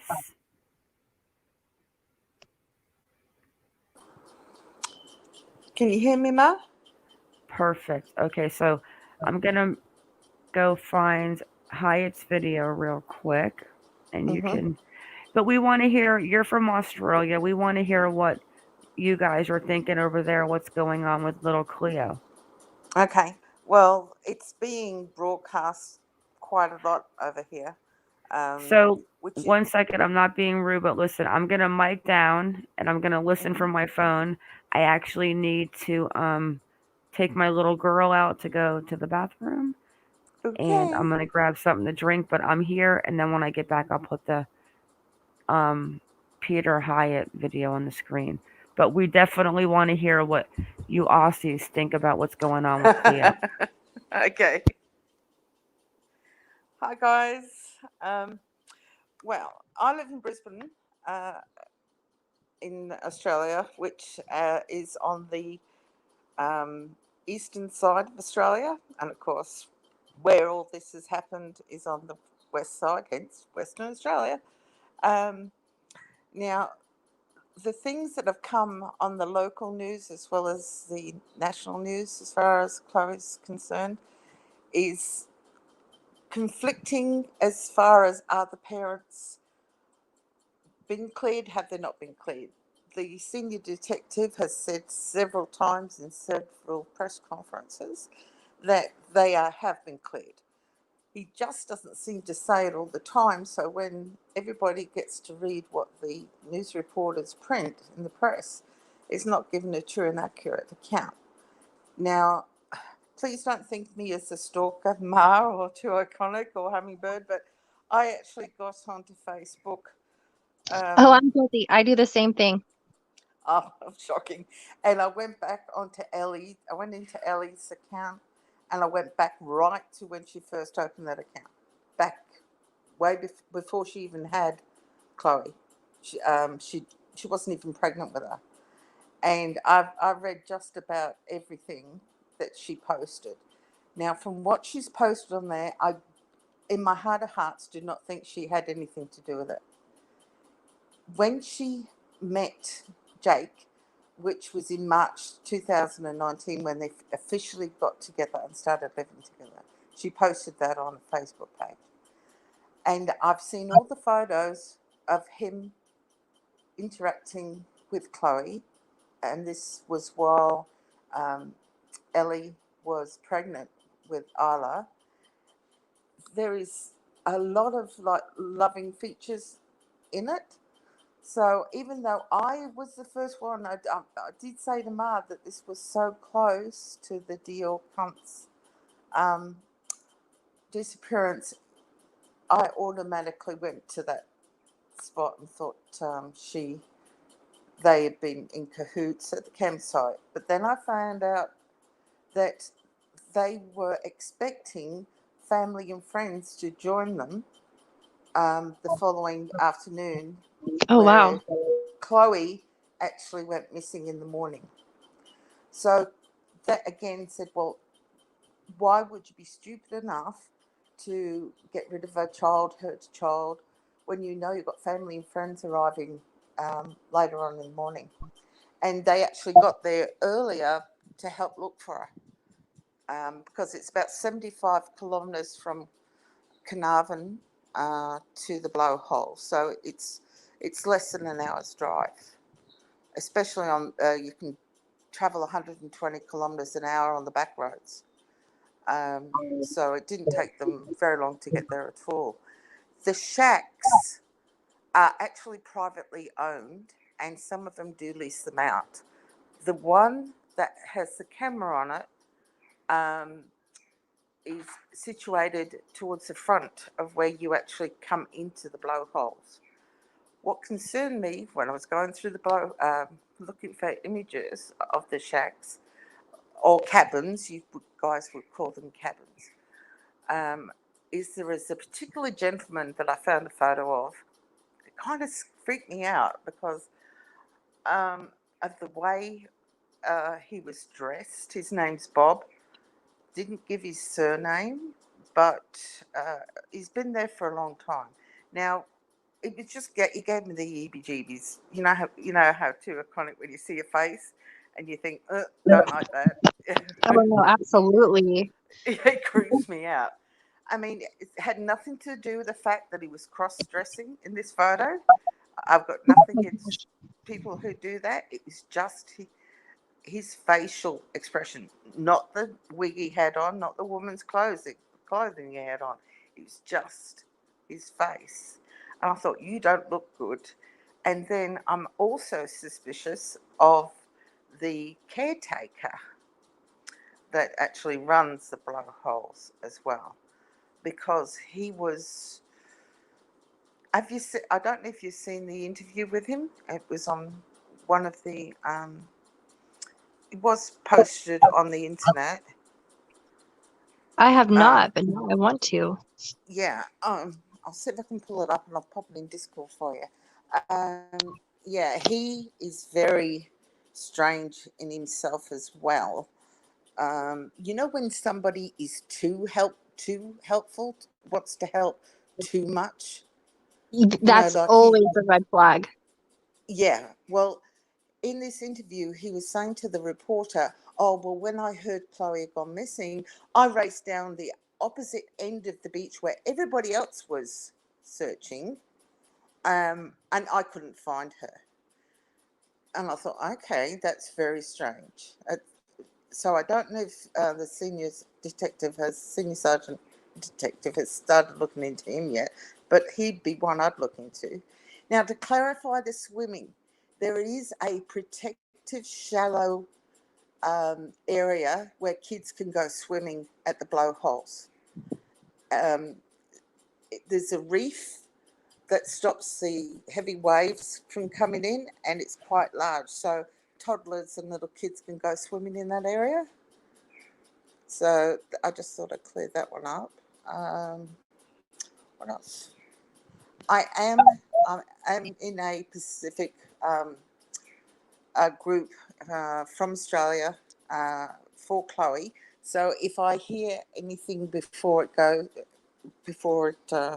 you guys get it, I'll try and get it to you first. I feel like you've given me a lot of insight personally because I have been seeing the parents so much. Obviously, my attention goes there, as you but would. I feel like you see a lot more there, and I haven't heard anything about these other two, so now I want to look more into them. Yeah, if you Google shacks at blowholes, it will pull up all the pictures of the different shacks that are up there. And you cannot miss this guy, I'm telling you. He'll stand out like dog's balls. Excuse my French. And he's creepy. He's just creepy. Yeah, so that's that one. Is Ma back yet? I think No. she might be because I see the I'm map. here. I'm here, she says. Okay. Yeah, I was looking at the shacks because you can actually go into the Blowholes campground on Google Maps right here. Yeah, you can. And just to I clear it don't up, know, I'm not a. Kaz. You're not I sure? don't know. I don't see somebody going into a campground at night and unzipping a tent and taking a child out in a sleeping bag. I don't think it's a stranger, Ma. Because there's so many family and friends that meeting them up for that weekend camping trip, a lot of people knew they were going there. And Carnarvon is a very small town, and everybody knows everybody's business. So I'm thinking it's somebody that she knew. She didn't scream.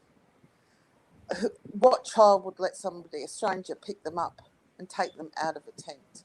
And the tent has where you unzip the front of the tent, it's got about about 3 feet, a metre, and then it's got a side wall that divides the two sleeping areas. So they've got to go through the front tent and go to the sleeping area. So Chloe had got to have known who that was. Even groggy at the early hours of the morning, a child doesn't just sleep through that and not wake up unless they know who that person is. Kaz, you sound like you're sitting on the rocks in Sydney on the cliffs with the wind. Oh, it's so warm here today. I've got the fan on me. Sorry, I'll turn Yeah, away. you sound like you're sitting on the cliffs in Sydney. Well, I thought I'd pop down and see Anthony while I was, down here. Like, It's at Queensland borders are locked off, so I can't. I was like, where is she sitting? Outside on the beach? No, I'm overlooking the pool actually. And I want to go in, but I can't because of the surgery, and it's really bugging me. I want to go in the pool, but I can't. So I don't know. This reminds me so much of the Orcoons and That's what I thought initially. I sent you that message saying the same, exactly that. yeah, it's hard to hear you, Kaz, with your fan. Hang on, let me turn it off. It's all right. You're gonna have to be hot for a few minutes. I will. For you, Ma, I'll perspire. I'll glow a little. There. Yeah, you better? just sounded Yeah, you were just real muffled. You sounded like you were talking in a fan. Yeah, well, or you were in a hurricane. We don't get hurricanes in Australia. Okay, so let's go ahead and end this with Peter Hyatt. Let's go check out what his thoughts on Cleo are. Gosh.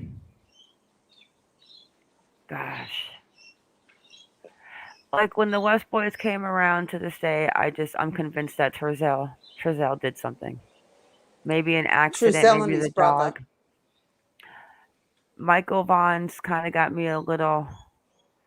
He could have either been kidnapped with all that CCTV footage of them not seeing him but seeing joggers and stuff. I highly doubt it.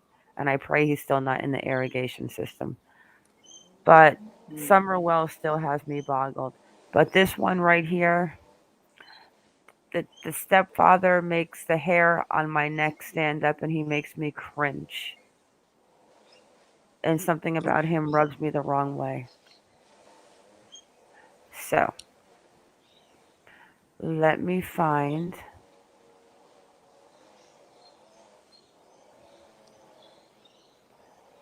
the video from. You put that in Discord, right? I Iconic? believe I did. Maybe. You did. I wish I could check that. I got it, girl. Ah, you're the best. Okay, first let me drop his link in chat. Most of us know him, but I don't want him to get mad at me.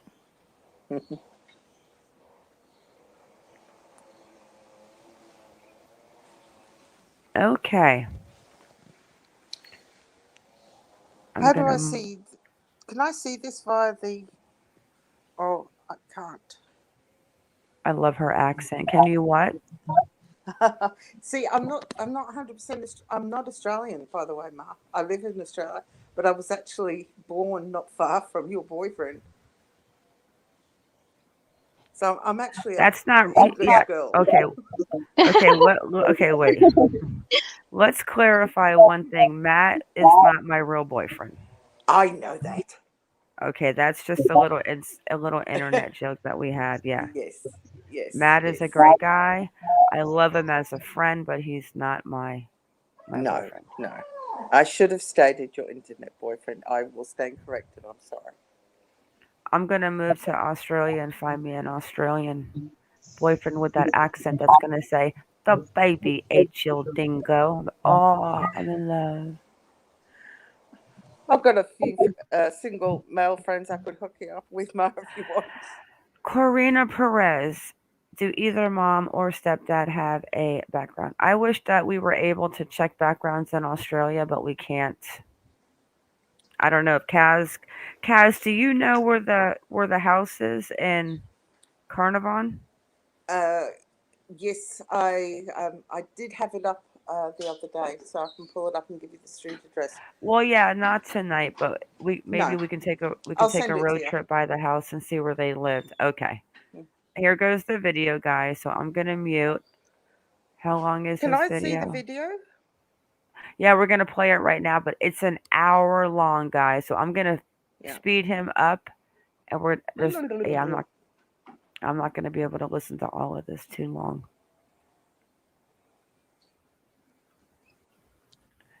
So we'll speed him up a little bit. See what he has to say about the parents and see how we feel about this. Hello, Peter Hyatt. Tell me, guys, if you can hear him.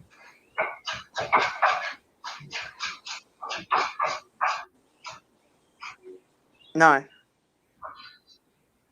You can't hear him? No. No.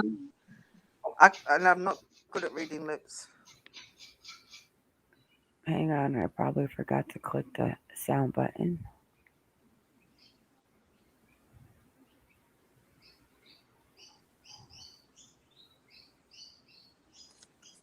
All right.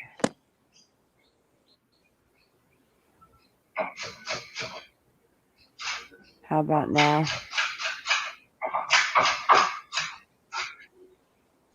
No. He's just making noise. Oh, okay. I hear noise. Yeah, he's not talking yet.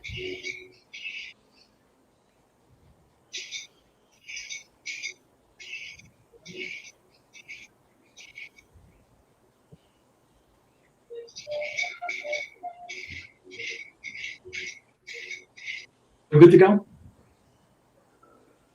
Yay. Okay, so I could talk about this case. It'd be rather brief, maybe take some questions. But this is a little bit of insight into... Is that too fast? No, Can you that's drop it all right. one? Yeah, if she can understand, it's fine. Yeah, that's 1.25. How work is done on a case like this. And so I have notes from the team that took it yesterday upon themselves to analyze it, and I think they did a great job. And a few things I want to discuss with that. So let's see if I can show you the first screen. That is going to be... So you should see the disappearance of Cleo up on the screen.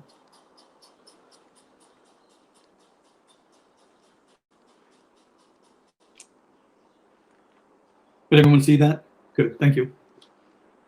Okay, so before I get to Cleo, just a word on responses to the Cassie laundry video. There's always an element where people may feel disappointed when the subject of an interview is shown to be telling the truth. And it's not something that I readily blame on cynicism and people desiring to hear more bad news over good news sort of thing. There is an inherent insult in being lied to. And so if someone thinks they're being lied to, it produces an emotional reaction. None of us like it. What we saw with the family's behavior, particularly the parents, when he came home in her van, in Gabby's van, without Gabby, it is reprehensible that they allowed Gabby's family to continue suffering. I'm going to go And so past this I Gabby believe part. that they help facilitate his, and gives us great insight into the mindset of the subject. The subject is the speaker or the writer regarding what happened. And it becomes, over time, this dichotomy, which can become very clear for us. Wait, so where is Cleo? Other questions before I get to it? And for both the sake of time and for, it's difficult to explain every question that analysts put up on the screen there for you. Do you the know other where thing Cleo is? you're going to see in the notes, yes, I haven't watched scroll by, it's called pushback. And what pushback means is that the analyst will challenge any assertion or even challenge a question.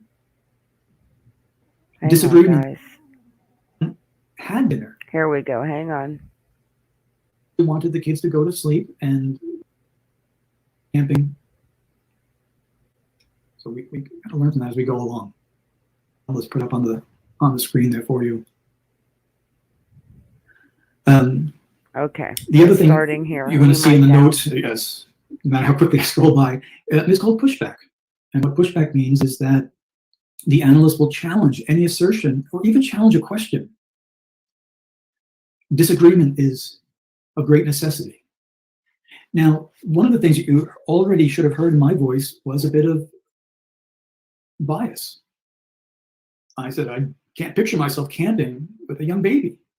It just sounds like a recipe for stress. Other people have done it and have done it well. But I can't bring that necessarily into the analysis to make some kind of hyperbolic claim about the parents. That's not fair. And so others will begin to come back and say, hey, well, I've done it with my kids, and that's worked out well. Now we have a derogatory term used about the child. So we're going to look at that. And that's something that creates debate. And the debate is good. So we're laying out questions and we're issuing challenges. The challenges are to ourselves. And this helps us get to a point of understanding. And the broadest example is that I have a statement before me I'm going to believe this person didn't do it. And I go through all the sensitivity indicators, because there's sensitivity in our languages, whether we're telling truth or not. And if the subject, if the statement has worn down my resistance, my pushback, then I can conclude deception.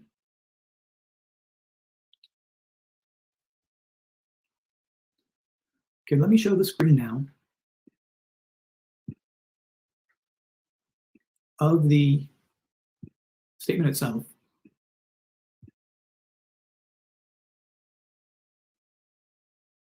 Starting with the interviewer. Interviewer has some good questions, some not so good, but there's going to be nervousness, and no interview is ever perfect. So we learn from that as we go along. How's the legibility on that screen?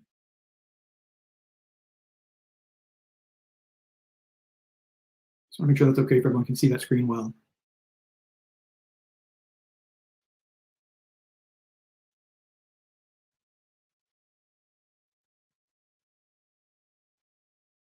But okay.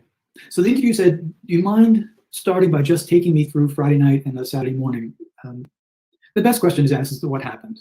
But, you know, it's okay. And by asking, do you mind, there's always that sense of these could be innocent, the most stressed parents in the world. I've got to be gentle. And that makes sense. Yeah, of course, meaning I'm going to give, I don't mind doing this. Friday night, we came obviously to the Blowholes. It's the name of the camping. We got here about 6:30. It was before dark. We were able to put the tent up, put the gazebo up, get everything ready for both the girls, so then they could come go to bed. So this is where the subject began her statement, but it's guided here. It's guided by the interviewer. This is why what happened is so much better, because if there is any pre-planning or pre-thought of getting rid of a child, it often starts well before that. And by asking them what happened, we listen carefully to where they begin the statement. But here it's influenced by the interviewer. So, and I do have a couple issues with this part of the statement. So we put up the gazebo. We were able to put the tent up. This is what's entering her language while her child is missing. And what this suggests to me is that the difference between putting the gazebo up and the tent was likely more complicated. It probably wasn't easy to do. So what does that have to do with the analysis? It's important enough for her to mention. And when I consider it, it's like putting a tent up with a little baby here and a 4-year-old running around and no one else, as far as I know, that was able to help with the children. That could be pretty stressful. And so I'm considering the possibility of stress. And then she says, here's why. We're able to put the tent up, put up a gazebo, and everything ready for both the girls so they could go to bed. And so I think they probably wanted the kids to go to sleep and consider a young couple, consider the heavy childcare responsibility of 2 little ones, and maybe they wanted their adult time. And so that makes sense to me, but I'm wondering about the possibility of neglect. We asked questions about temper, neglect. It's a setting of a little bit of tension. A toddler, a 4-year-old could tax anyone's patience. And I don't blame them for maybe wanting some adult time. We made them dinner. Cleo, she went to bed probably about 8 o'clock, and our little one had dinner. So what's the difference between Cleo and the little one, whose name's not being used, is that they were made dinner, but she tells us that the little one had dinner. I don't know that Cleo did. I don't know that Cleo did. So that's something to consider. And I don't have the answer to that, but part of what we do is to prepare questions to ask. So I'm going to ask questions starting this way. Tell me about you when you're growing up. So what I'm looking to learn is, what parental skills did you learn from your own mother? And I'll show you the concern there. So we had dinner. We went to bed. And now you see the pronouns highlighted because it gives a lot of information.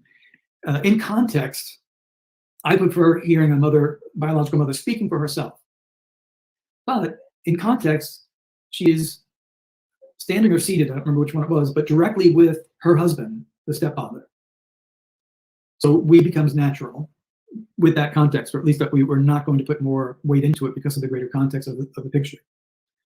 We had dinner. we went to bed. That was about it. So we looked at this expression. I'm not a fan of this expression. However, if we find it repeated, we have to ask, is the subject cutting off the flow of information, or is it a habit of speech? So let that unfold. We went to sleep. Cleo woke up at 1:30 and wanted a drink of water. I got up, got her some water, and yes, she went to bed. So we debated a little bit about the need to affirm this, and it could be that this was something that was asked repeatedly by police. That could produce this extra emphasis, but it caught my attention.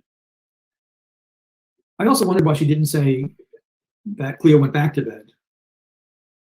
So a little bit of my own thinking is I am wondering, is it possible that Cleo got put to bed without her dinner? Did something go wrong there?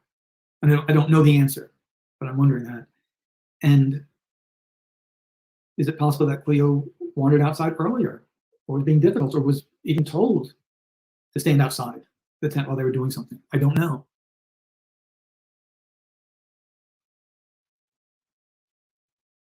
I checked on Isla to make sure Isla was okay. And so this is where I begin to have concern about neglect.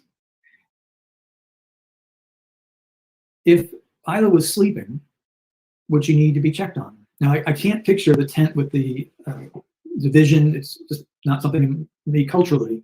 So I have to rely on others to help me understand what that's like. But the explanation of why, instead of saying I checked on Isla and then I went back to bed, she has a need to tell the audience to perceive her as attentive. This is the explanation why. I don't think the interviewer would have said, why did you check on Isla? That's just a natural thing that mothers do. So I have an indication I'm concerned about the lack of attentiveness, and lack of caution. I got back in bed, and that was it, really. So there's another time being used. We went back to sleep, woke up to Isla wanting a bottle. As we passed, and this is going to be something we're looking at the time passing going on here, the divider, like I went in, and she used the word like a lot, this could be maturity. I went into the other room, and the zipper was open, Cleo was gone. So someone asked about the lack of empathy. The order we looked at, the zipper first, Cleo being gone secondly, and that was about it for Saturday morning. So this appears to be an expression that she's using repeatedly for Saturday morning until everything started. And we need to know what started, what was the event. The interviewer said, the zipper to outside? I said, yeah. And the interviewer said, and you mentioned Cleo was gone, so you look down, and what we never want to do is give people words to use. We don't want to tell them what they did. And so her response was basically, maybe as part of an answer here, influence there. She needs to somehow sum it up. Thoughts, guys? So have far? several. Go I on, want you to say go first. Okay, he kind of touched on this, but it's a little different.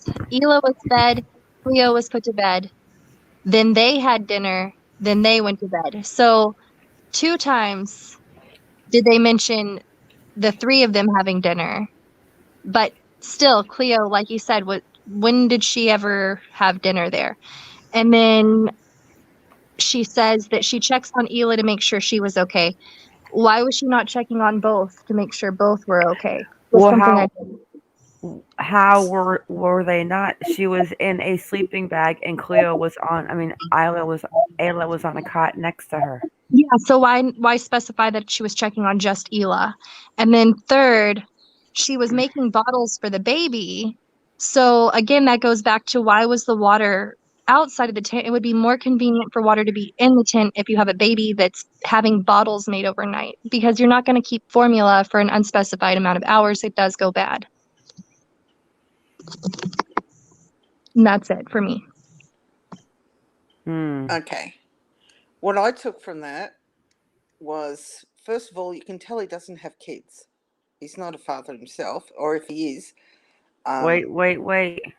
He is the biological father of No, the 7. No, I'm talking to Paul Hyatt. Oh. Yeah. I always used to check on my daughter. When I used to go to bed, before I went to bed, I checked on her. It was just a thing I used to do because, mums do that a lot. Now, when they said they fed, they got dinner ready, as Isla was still on a bottle, she may or may not be on full solid food yet. So if she's only getting a bottle, I would have said I fed Isla the bottle and got dinner ready for Chloe, because she's eating a normal meal, and then we ate ourselves. Do you see where I'm coming? Roughly 7 months. So I think at about 6 months is whenever they start to take solid food. So I would imagine the bottle would be her primary source. Exactly. And when she had a drink of water, Chloe, and she said she just check on Isla, of course you're going to peer over the cot to make sure Isla's okay and she's not disturbed. Because they were expecting a very windy night that night, so they were expecting it to be cold. Hence, Chloe was in the sleeping bag. So, you check on your child, make sure the blankets haven't come off. If Exactly. Does Isla keep Okay, the blankets off? but what about this? So what if you're gonna have to get up and down and check on the babies, and supposedly if you're gonna have to go out of the tent to maybe heat up a little, formula on a fire or a little hot plate, whatever the case may be, why would you put the babies in the front to where you have to trek over them every time you would have to go out or go to the bathroom, or maybe you wanted to go sit by the fire with the husband, boyfriend, whatever? Why would the babies be in the front? Okay, they're not physically in the front, Ma. There's a little porch as you walk into the tent. There's a little porch, and then there's the back of the tent, which has got a divider down the side. It's got a zip door on each of the doors. So you walk out of the parents' area into the little porch area. It's still inside the tent, and then you unzip the other door to where the kids were sleeping. So the little porch area is where you can have. So then you're saying that the person that came into that tent not only opened the main door, they opened the child's door and took the kid out in the sleeping bag with a 7-month-old there. That's why I'm saying that child, that tent, from what I've looked on the dimensions, it's a 2-tier door at the front. One is a solid part that can be detached from the fly screen type, because we get a lot of flies over here and mosquitoes. So you can leave the door kind of open, but it's just on a zipped up screened I know. door. I camp a lot. I know exactly what you're talking about. But they Yeah. still have to unzip it. Yes. And not only that, but they have to make sure they're unzipping the right portion, because they're going to wake up the parents. Exactly. So they had to know which side the kids were in. So they have to take the chance of going in the middle of the night into a tent, opening up one zipper, going through into another, praying that the mother and the father are not awake, and then taking a kid out and then leaving. You know what? I completely call it bullshit. Let's finish and see what else he says. Yeah, so basically how the tent was, we had Cleo on the mattress, our little baby in a cot right next to her. So a baby being in something, it likely had some form of brace around it so the baby couldn't roll out. We had a divider, and we were on a blow-up mattress as well, and she was gone. The tent was completely open.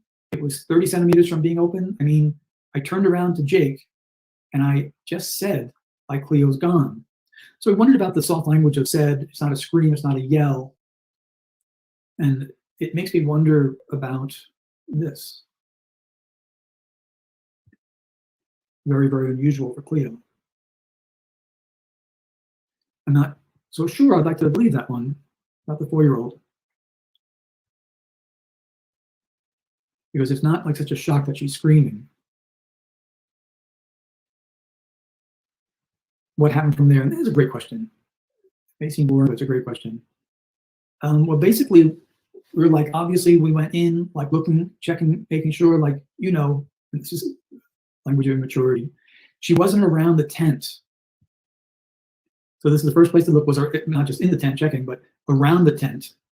And then we got in the car, like, driving around everywhere we could, we grew up here. This may be a Hina clause, which is explaining why they were able to go in the car that way. They grew up 100 meters from literally where our tent was, so familiarity with the area. And we looked everywhere that we went as kids, and we couldn't find her. And then we realized that we have to call the cops. She's not here. And we called the cops. So there was an expectation, I believe, that she could have wandered off. I hope, and I don't know, but I have a concern, I hope that she wasn't put outside the tent for whatever reason. And there's something else that I'm going to address coming up. So what's going through your mind at that time? So he's going back. She said everything. Part of me was thinking like, where is she? And then this is very important. She needs breakfast. What the mother is doing here is she is expressing the child's needs.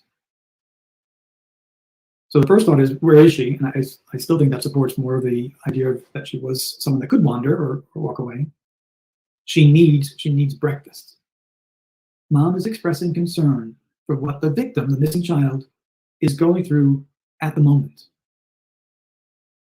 That is a positive linguistic disposition. That is a fulfillment of mom's parental instinct or capacity for caring for another.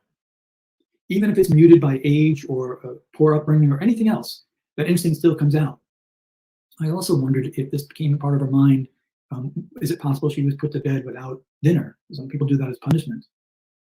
And so that's part of asking the questions, hey, tell me about when you were growing up. What was it like for you as a kid? Who disciplined you? How were you disciplined? Moving chronologically to how Cleo was disciplined. So this is considered a strong, positive linguistic disposition. It is to recognize the need of the child, something that was starkly missing from the McCanns and from others. She does not indicate knowledgeably at this point the child is deceased. She what's she doing? This is another one. She's wondering in the moment, what is Cleo doing? Everything. And I think at this point, it's still a belief that she may have wandered off. And there's water in the area, I think, as well. I'm not certain about that, but that would be a concern of drowning.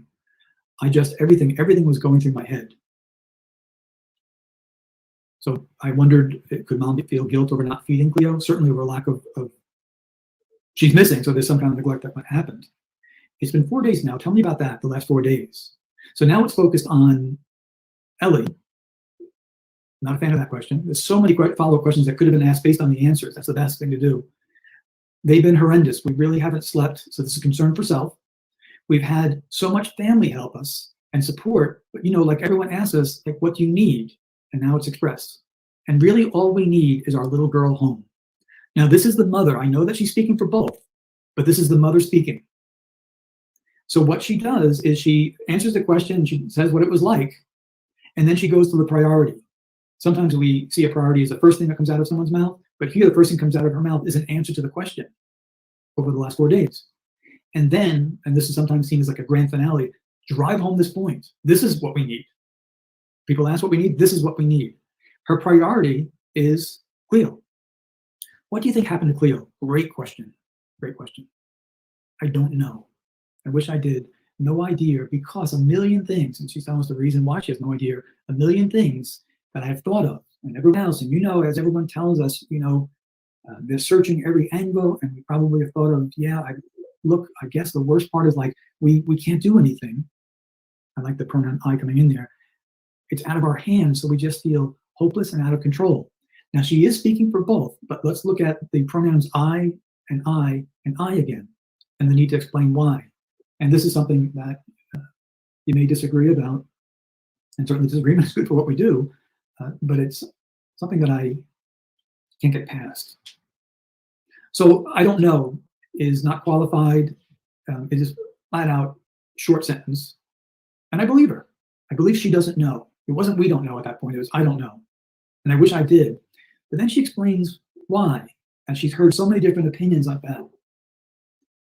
And this can be confusing and overwhelming, especially for a young mother. But I think there's more here than just that. This is really good. And it's terribly sad, but it's really good in terms of being able to discern deception versus innocence. So any of you that are parents can just picture yourselves here, and this is universal. Child falls, you pick child up. Child scrapes knee, you put a Band-Aid on. You can do things. It's in your control.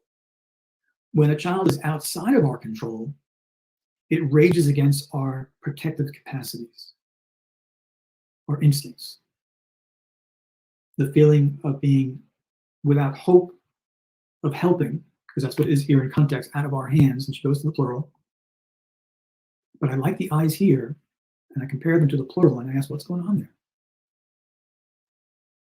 Now, this is a good question. Again, can you tell me about Cleo then? This will allow us more of the linguistic disposition. We don't want subtle disparagement, nor do we want any type of deification or making Cleo into an angel, because then we'll be concerned about death. You saw the Facebook post with the, I think it was sparkling eyes. I'll stick with this one for now. Oh God, Ms. Beatty. Yeah, she's beautiful and delicate. She has like the biggest heart. She's just so funny. She loves rocks. She collects rocks. She loves makeup and dressing up. And every day she wants to wear princess dress. That she's beautiful. She's so sweet. She's everything you want a little girl to grow up. And yeah. So this is a very strong, not quite as strong as what we saw before in terms of literally expressing the child's needs. But this is a positive linguistic disposition towards the child. There's no subtle insult there. And she's speaking for herself. Everything's in the present tense, which is expected, even as hope and the inability to help is the clock is ticking in her head. So the positive linguistic disposition and the present language, which is expected. What's the information you would like to get out there? What would you like to ask people to do? Like we get inundated with people messaging us saying, like, maybe we have seen her. And you also have at this point the public, and you saw this in the Gabby case recently. And then the Facebook psychics come out and they prey on people. And it's overwhelming. She's young. Then, the stepfather spoke. So one of the questions I have is, why has he been silent?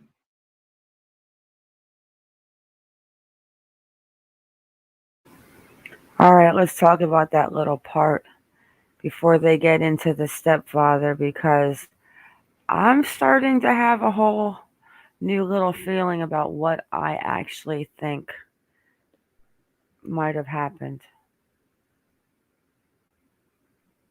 Kaz, what are your thoughts?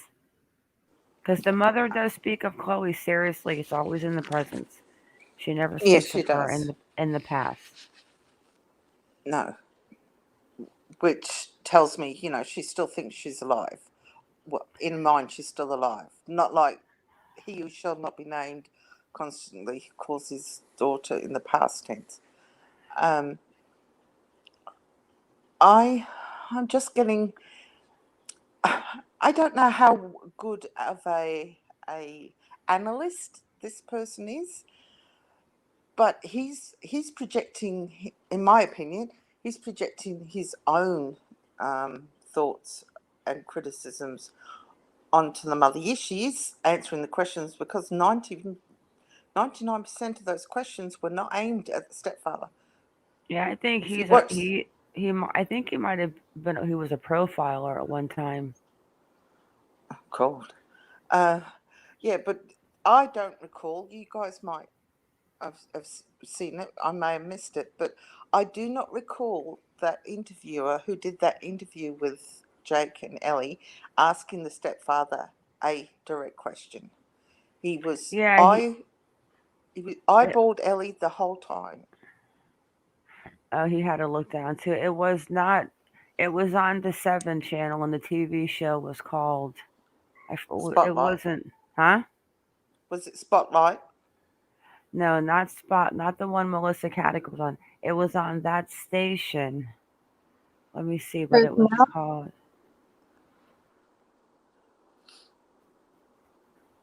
Current Affair? Oh, here it is. It was called. Oh, where is it? It was on the 7. 7 Live News, yeah. But it was a different TV show than Spotlight. yeah. Okay. But I know if my partner was sitting next to me and let's see, I've just said it, if I was being interviewed, I wouldn't answer for my partner. I'd just say, well, I got the kids ready for bed. I got dinner ready. I put the kids, I checked on Isla, sorry. I checked on Chloe. She does say we set up the tent. We set up the gazebo. So she's including Jake in the answers to that. She doesn't include him anywhere in the night, though, if you notice. Someone pointed that out in the comments, saying that anytime she woke up to check on the girls, it was always her doing all of that. He was never mentioned to check on them, to make the bottle, any of that. Yeah, I agree. Which isn't uncommon.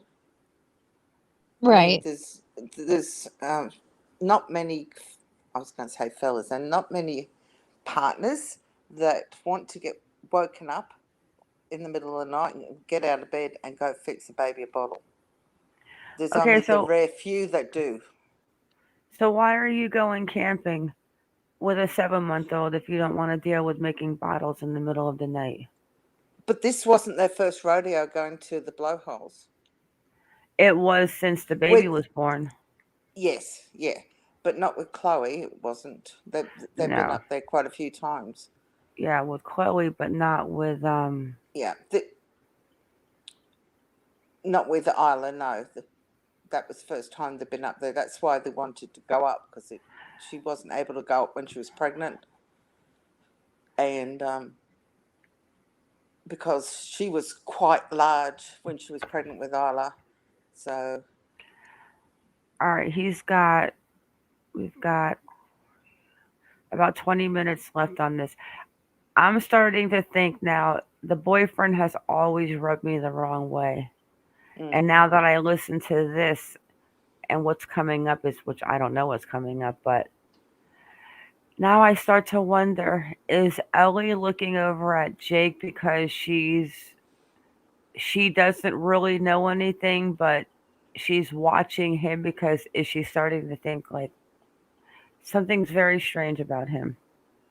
Well, I took it as looking over at Jake as though I'd be saying, come on, say something, chirp in, don't be so quiet, talk as well. And then he's going to teach her to swim. Okay, here we go with the Jake part. Yeah, Jake, maybe mom doesn't know. That's why she keeps looking over at Jake for reassurance, like, do you know something? Yeah, something is weird about him. I do not think a stranger went in that tent and took that child. No, you cannot convince me of anything. Okay, here we go. Or maybe the interviewer should have picked up on the sounds and directed questions towards them. Not maybe, should have. Just report it. And that's it. Report it is like all we can ask you to do, which is interesting because instead of calling for searching. But this becomes influenced. Look at the word just. Just is a dependent word comparing something else.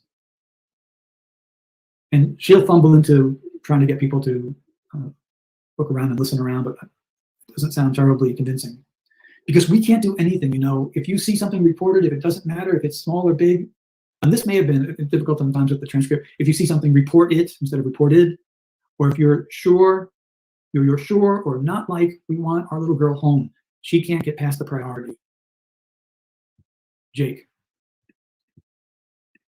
And just anything, report it, yeah. I don't like that he didn't speak, and the little speaking he did, I don't like. People have mentioned that Cleo is perhaps not the kind of child who would wander off. Jake, no, Ellie, she isn't. And yet there may be indications that she at least wasn't as homebody as they like to make it sound, but she isn't. She would never, she won't leave my side. This may be a tired mother.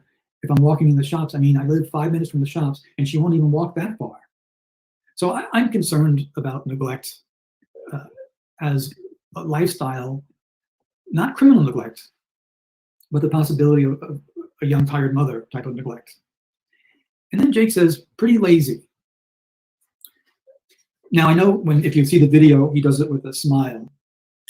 Some of the analysts feel that the body language indicated more of a smirk, a smile, but I don't like it.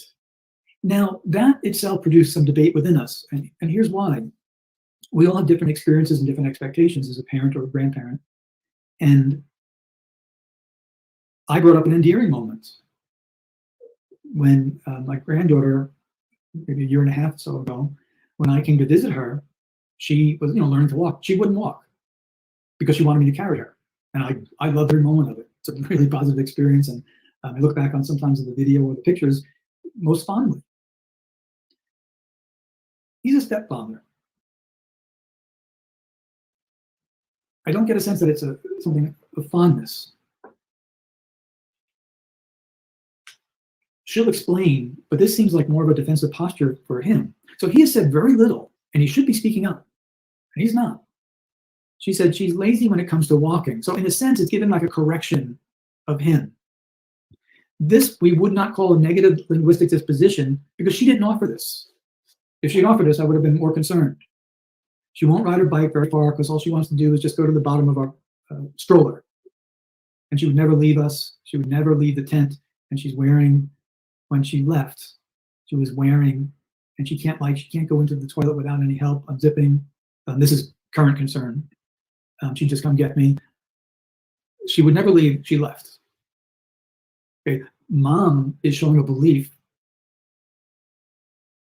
that the child wandered off. I'm still concerned, however, that the child may have been put outside that. She would never leave that tent alone. Do you think someone knows where Cleo is, or someone? She said, someone has to. It's been 4 days. Okay, so that's the clock ticking in the head of the mother. Do you fear someone's taken her? She took a deep breath. We hold hope that, she's here because I think about her being taken. It's pretty, a million other things cross our mind, but that's why everyone else has their job, because that's what they're here to do, to find her.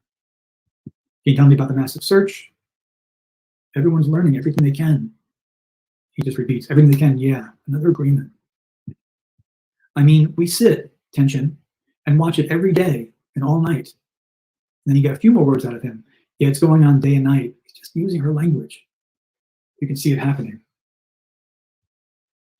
It's going, and we just watching it happen. Like, they've been amazing updating us. So I think that she probably is talking about the searchers and the law enforcement. She may have a good relationship with them. We just always think like this is our call, that she's home. This is our call, we sit and watch. This is the tension of the body posture, which is appropriate given the context. Watch the sand dunes, and we just think that she's going to run down like back into our arms. It sounds like almost like a movie, but we're still waiting. How are you feeling right now?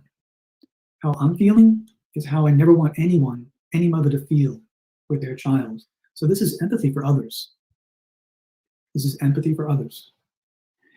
This is something you commonly hear in people that experience something horrible, and they don't want anyone to experience it. We analyzed a case, and this is many years ago, of a woman who said that she was assaulted and tied down, zip tied, and had stuff carved into her stomach by 3 masked men. And the 3 masked men got away. Now, to be able to carve a slur into someone's stomach, it takes an incredible amount of control of something gruesome and bloody.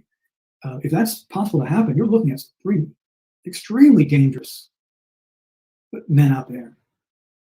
And she went on to say how she wasn't afraid, and she even said, maybe you know someone that this has happened to before. Like any of us know anyone that was tied down and had words carved in their flesh. She was lying, but she had no concern for others. No concern that they were going to be victims. Here, this mother is showing the empathy for others. How would you imagine Cleo might be feeling? That's horrible, scared and terrified. And you have a lot of support from the community and family, and yeah, it's been great. The community has been amazing. At least speaking, our family has been amazing. We've got a huge support system of our family, and we still got people flying here. all the community offering to help. And the community has been amazing. We have people everywhere, and we're going to find her. We have to. So here is the priority coming back again. The priority coming back again. There's no alternative there, even though the clock is ticking in her head. Can you tell me a little about your family, the four of you? And I wondered if this was a little bit unusual camping. Well, this is our baby's first camping trip. So it sounds like something that they're into doing. It was a brand new tent. So this helped me understand why they were able to put it together rather than just putting up the gazebo. I'm going to get used to a new tent, instructions. What do you like to do, the four of you? Spend time together? We go fishing, camping. He echoes her, camping at the beach. Cleo's, this is interesting how this enters the mom's language. She repeats beach and says, Cleo's terrified of the water. She doesn't go in the ocean, loves the pool, but ocean, so much. And to me, it's concerning because I think what the mother's doing is she's revealing her own fears of what may have happened. Sandcastles and play in the sand, and very short from him. Yes, she'll play in the sand. Just letting her ride her bike without training wheels, we brought that up. We brought her bike so then she could ride around basically where we all grew up. Let's talk about this part real quick before he even continues, and we've only got like 8 minutes left with him. And then, of course, I'm going to take my old tired butt to bed. But so, I have two thoughts. 4 years old. You are going to go camping the first time since the baby's born. And you are going to bring a bike for her to ride. And the only paved road is Beach Road, right, Kaz? Yeah. It's paved, but the roads are in the campsite are what we call hard-pressed rock. So you can ride a bike on them. Okay, that's what I was telling Iconic. It might be I was telling her yesterday the dirt might be packed so tight that you can actually ride a bike.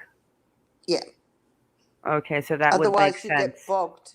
Yeah, you get bogged if you try to pull a caravan, as we call them, onto that. And I couldn't respond to Alma. Our government puts up all the rewards, and the amount does vary, but $1 million is not uncommon. I'm moving to Australia. I told you I've got a spare bedrooms. Yeah, I'm coming. Yeah, we're coming to visit you for sure. We're taking a trip to Australia. Hummingbird's coming too. Yay! Girls' But night. okay, so let's get down to the red flags. Okay, you go camping. You happen to park where the camera picks up Chloe's voice. Now, do you think that they have Chloe's image with that voice, or do you think that they're assuming it is her voice because, like they said, they could see the parents' car? Yeah, at the time they came in, from what I've read, and again, I can only go by what I've read. The time that they came in, no other cars had been in there for quite a while. There was approximately 100 people camping in the campgrounds for that weekend. And when their car came in, it was at the time Jake and Ellie said that they arrived, and that I don't know if they've got camera footage. I've hunted everywhere for that CCTV footage, so either the police aren't releasing it yet, not even the audio of it. So Yeah, they haven't released it. I actually have you over there in Australia and my other friend in the UK. And actually, she's now visiting her friends in Perth. Oh, okay. How'd they get through the international flight block? Well, she's actually been there for a while. She's actually been there. Yeah, she's been there before COVID started. I don't think she can actually leave there. Not until possibly November. It all depends. But she comes from the UK. She was actually born in Copenhagen. She took a job in the UK. Then she went to visit her cousin over in Australia. I think it was like August of 2020, and she's been stuck there since, but she doesn't mind. She found herself a hot little Aussie boyfriend. as you do. But I think, okay, so, and listen, I have no idea who has Chloe and what happened, but what I'm starting to feel right now is the stepfather just comes off to me as strange, and I'm starting to wonder if maybe the stepfather knows something and the mother does not know what the stepfather knows, and the way she keeps like, now it almost looks like instead of looking for acceptance when she looks at him, I'm feeling like she's looking for reassurance that what he says, which is minimal, is the truth. Or what he's taught, what he said to her. Your I thoughts, mean, Iconic? Well, for one, they're talking about how the community has been giving them a lot of support. And he says, yeah, it's been great. What kind of word choice is that? I would think, we're thankful, appreciative, humbled even, but to say it's been great, you're missing a child. What's great? that's typical Outback lingo. Okay, thank you for that.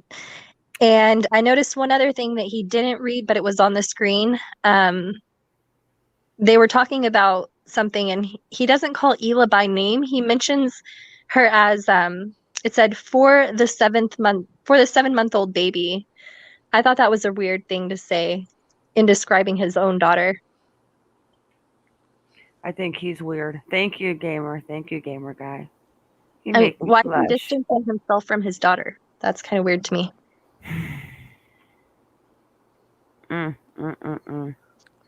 Make sure you guys join Facebook. Anybody that wants to get involved with your state House representative and start passing some laws to keep our babies safe. It is gonna happen either Monday or Tuesday. I'm gonna set the meeting up in Facebook. I know that was random, but I just wanted to get that out there again. But something's weird with me with. I'm going to see what I can find out about him. Yeah, so let's go ahead and finish the last little bit, and we'll talk another minute, and then we're going to wrap it up because I don't have to go to work tomorrow. I'm actually off, but I'm going to start slurring. You guys are going to think I'm drunk because I'm tired. All right, let's go ahead and see what, and this damn rooster. It's 2 o'clock in the morning, and he's already roosting because, well, I put the heat light on for them because it's starting to get cold here. So he's like the little rooster, and he thinks he's in Amsterdam in the red light district. And he's like, "Look, the mom's got the red light on. I'm gonna get new girlfriends." So he's out there so they can find him. He's a bad little man. Party at bars. All right, guys, let's hear the end of Mr. Hyatt. So she was going to, keep learning to ride, training wheels, as she calls them, stabilizers. And this is work at school. Yeah, I work in town at the beauty salon, and Jake worked at Rio. Cleo goes to school at St. Mary's. What's giving you two hope right now? And this is an honest answer. I don't know. She's strong. Cleo, this is a provocative question. Cleo was born 8 weeks early, so the concern, this is a memory going into preemie. She was very mature, and she's been strong. This may be trying to persuade herself even. She's been going strong from the day she was born, so I know she can get through whatever she's going through. This is to enter into what the victim may be going through. Another positive linguistic disposition. And for people keeping an eye out, can you tell me what Cleo looked like and what she was wearing? A bare skin, quite skinny, slim, honey blonde hair, hazel eyes, just beautiful. And she probably wouldn't really look comfortable, or she would look terrified. Look at the empathy that mom has for her in the moment. Another positive linguistic disposition. She'd be so scared. This is eating away at the mother. If someone does know where Cleo is and isn't providing that information, what would your message for them be? He said, please tell someone. Please call the police.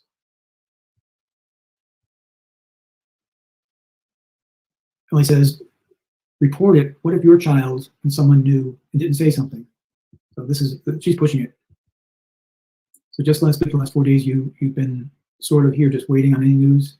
Yeah, we've been close by. We haven't left. We just, waiting for her to come home so we could take her home.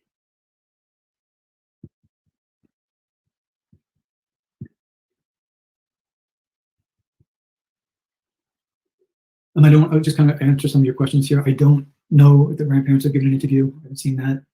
My conclusion on this is mom didn't directly harm that child. Mom didn't kill her child. Mom didn't harm it. I agree. I concur. Please probably know this already. Was mom and dad drinking that night? That would not be unexpected on a camping trip. That can cause a decline in vigilance over little children. That can impact fatigue and tiredness. And this is where, mom does not have guilty knowledge of what happened. Having said that, I think mom holds a suspicion in her mind. And this was shared by a number of the analysts. Okay, wait a second. I did not watch this, and I'm telling you, when he just said that, what I just said about looking for the reassurance of him telling the truth, and he's saying that right now, I'm telling you, the hair on the back of my neck just stood up so far.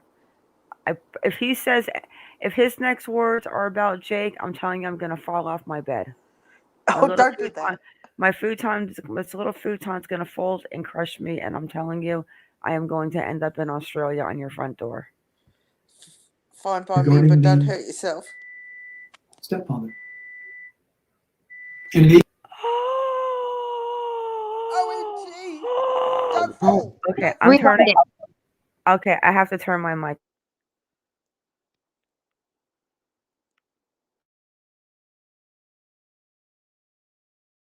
A decline in the vigilance over little children that can impact fatigue and tiredness.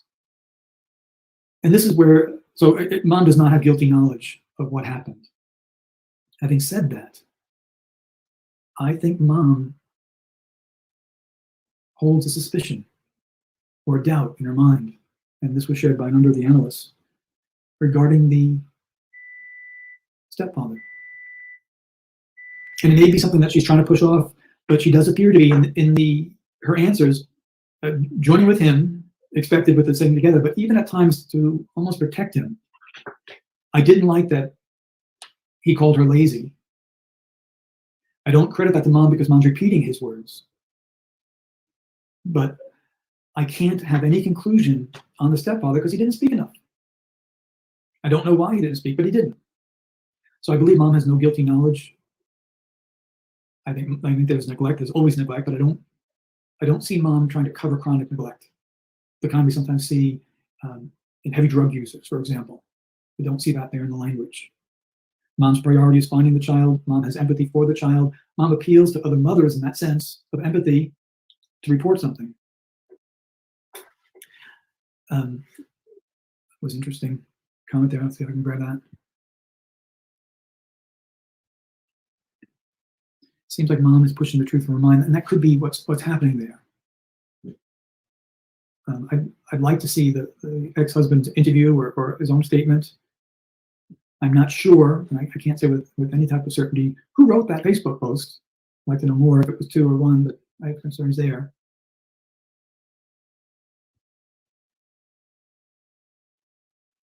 And please, if you disagree with my conclusion, put it out there, that's fine.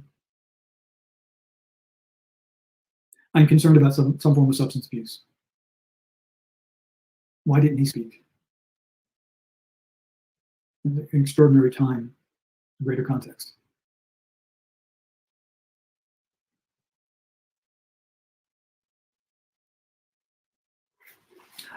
Jen, regarding this type of sitting, I sometimes wonder if someone's back. All right, we know what he's saying. He's going to talk about comments now, and I have one thing to say. Thinking about it, if they were both drinking, and this is kind of the first outing since she's had the baby, her alcohol tolerance was probably lower. So, I mean, could she have been sleeping a little harder? I don't think if you look at a Facebook page, Tori Connick, it's not her first drinking session after Isla was born.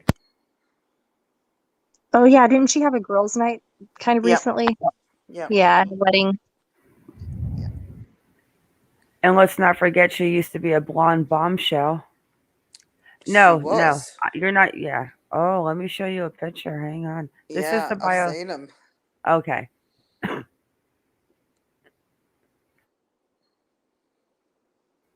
This is the biological father. Who was over 1,000 kilometres away from where this occurred. And I'm not sure even how to say the name Mandora. Hang on, let me. Mandora, yep. So that's the biological dad, and they said that there is absolutely no suggestion he was involved in Cleo's disappearance. The stepfather rubs me the wrong way. He's very quiet. He always looks away. I'm telling you, he is. If he chews the inside of his mouth anymore, he's going to be able to put like a piercing in his cheek. Constantly eating the inside of his mouth. I used to do that when I was younger, like, bite the inside of your cheek a little bit. But I used to do it when I was like nervous or before like an exam at school. I used to catch myself biting the inside of Unfortunately, my I cheek. still do it. Do you? Yeah. I Yeah. just caught myself doing it a second ago. Wait, And Hummingbird. Hummingbird, let me drop you a link real quick. Come up for 5 minutes and then we'll call it. We'll come up. We'll call it quits at 2:30 Eastern time. I'm dropping it in your Discord. Well, no, then I have to open Discord, and that's like gonna require too much. There you go, girl. Let me also stop sharing and let me show you guys a picture of the tent. And you guys were right. The ones that said Coleman, you guys were on the money. I kept saying that white circle was definitely an emblem. It was definitely a logo to some type of name brand, and sure enough,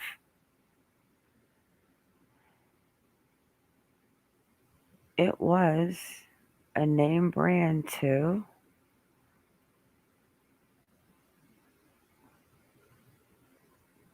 I'm going to share my whole screen.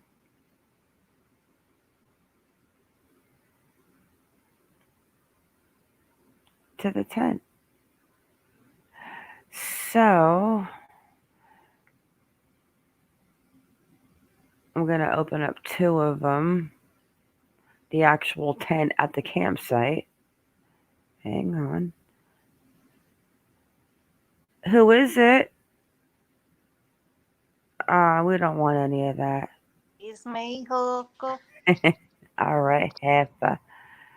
Okay, so 1 second, H Bird, because I know you want to see this. Hang on. And then you can tell us what you were talking about. So this right here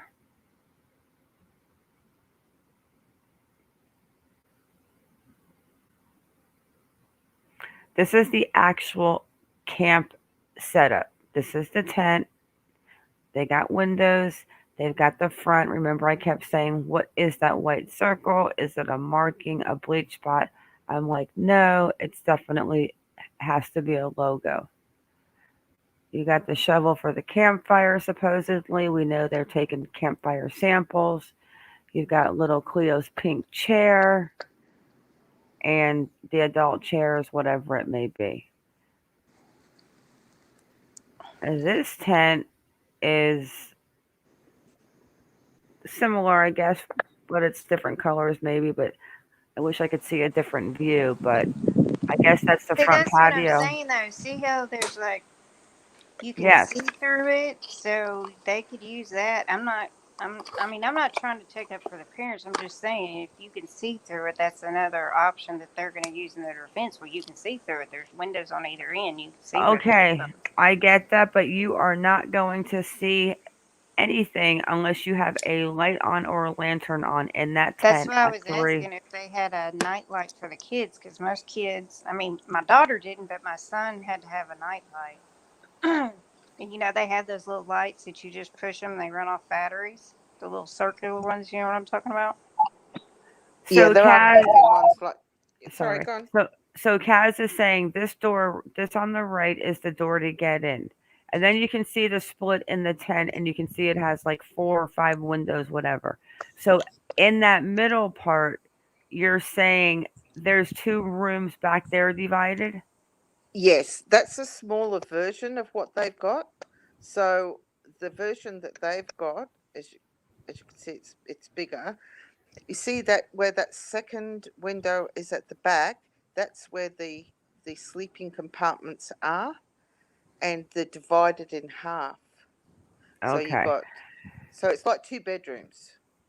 So let me ask you, the door, does that door open? So when you open that door and you unzip it, are the zippers on the top or are the zippers on the bottom? It goes all the way around, and it's not shown in this photo, but there's actually a pole that goes through the top that has 2 that would join up to the gazebo. So if it was raining, you can go directly from the tent under the gazebo and you wouldn't get Ah, wet. so that flappy thing right there, that's what that is. Yeah, So that's a Coleman tent. yeah. Okay.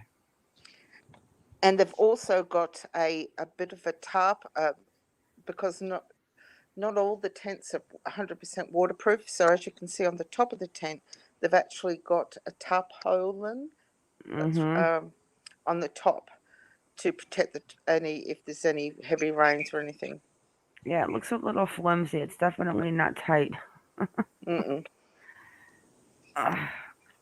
Yeah, I get what you're saying. Okay, H Bird. So what were you saying? Let's hear from H Bird. What's up, girl? What were your thoughts? Well, I mean, it's even questionable. It's I want to believe the mom because she's not referring to as past tense. She's referring to present. The stepdad's awful quiet, not saying much, using weird lingo. But then Cass says no, that's normal Aussie lingo, so that cleared that up. But it's I don't know. Iconic was saying, well, maybe with her drinking, maybe she didn't. She was heavy sleeping. But then how could she wake up and know that the baby, needed a bottle or whatever it was, water in the middle of the night? So I'm not thinking that was an issue. It's like it was pre-planned, to tell somebody or for him, the stepdad or whoever, to know, hey, the kids are going to be on this side. You see what I'm saying? Like pre-planned before they went out there, because most people don't give that much detail in an interview. They'll give that much detail, of course, to the cop because, they want all the details, but not necessarily just to be interviewed. Do you know what I'm saying? Yeah, that photo that you just pulled up, Ma, that's the caretaker. Me neither, Alma. Especially that little. Like I wouldn't even have like the middle between us zipped. You know what I'm saying? I'd have it unzipped so I could see my kids at all times, especially camping. I so agree with that. You Yeah. can't take it down. It's fixed. So you can't unzip from the middle. It's already tied in and you can't unzip it. Yeah, correct. If It's it's another formed. tent, Okay. Okay, I gotcha. if they just got that tent, like that's a really weird choice of a tent for a family with small children. Yeah, I could see if you had teenagers, like, yeah, here, y'all go on y'all side. You know what I mean? But little ones, I don't know. I just wouldn't want the separation, especially if you can't unzip it. What you've got to remember, guys, is they're from a very small town in outback Western Australia. So their choice of stores to buy things from are very limited. So But it's not like. what do you mean? What do you mean the outback? Okay, I gotta explain that. Okay, we classify we classify over here anything that's out of the suburban or metropolitan area, and that goes in more than 100 kilometres away from that area, we class that as the outback. It's an Aboriginal term. Oh, so what we call like the country living, that y'all say it's the outback. I got you. Yeah, except it's even more remote. I mean, it's barren. Is that like where the kangaroo and the dingo live? Yeah, the big red roos and the emus and the cassowaries. Try saying that 10 times. Okay, so I thought they lived in Sharavan. Mad No, Max land. that's not where they live. The family, Carnarvon. Carnarvon. Yeah, I thought they lived there. So, what is considered the outback? If they is that where they don't live there, Kaz? They might live there, but is that maybe So, where is they're this the camping? Is the outback? outback? I think is that all the outback right there, where there's Oh, nothing. no, Kaz is still here. You there, Kaz? Yeah, sorry, I had my mute. Sorry. Yeah, that reddy colour, that is all red dirt. In Western Australia, it's known for red dirt, and is barren. There's nothing there. All it is dirt. So there's no people that live anywhere in between there. It's just all There outback. are, yeah, there are Aboriginal communities that still may live out there, but it's not what you would class civilized by any stretch of the imagination. So they lived on the outskirts of Carnarvon. Carnarvon. Yep. Huh. So that's considered like what they do off grid, where there's nothing. Yep. Gotcha. Like the Arizona desert, Gotcha. except it's all red dirt and not sand. Because this right here is a little bit of a city. Well, if it's Carnarvon. red dirt, then they could see footprints. Well, she wasn't taken from here. This is where the family lived. Oh, sorry. She was taken up at the 75 kilometers north. Yeah, let me find it. She was taken at the blowholes. Okay, so where they're camping, there's not sand or dirt; it's grass. I'm gonna show There is you. sand because it's on the coast, and there's a little bit of green vegetation. She was Did they look taken for footprints? right here.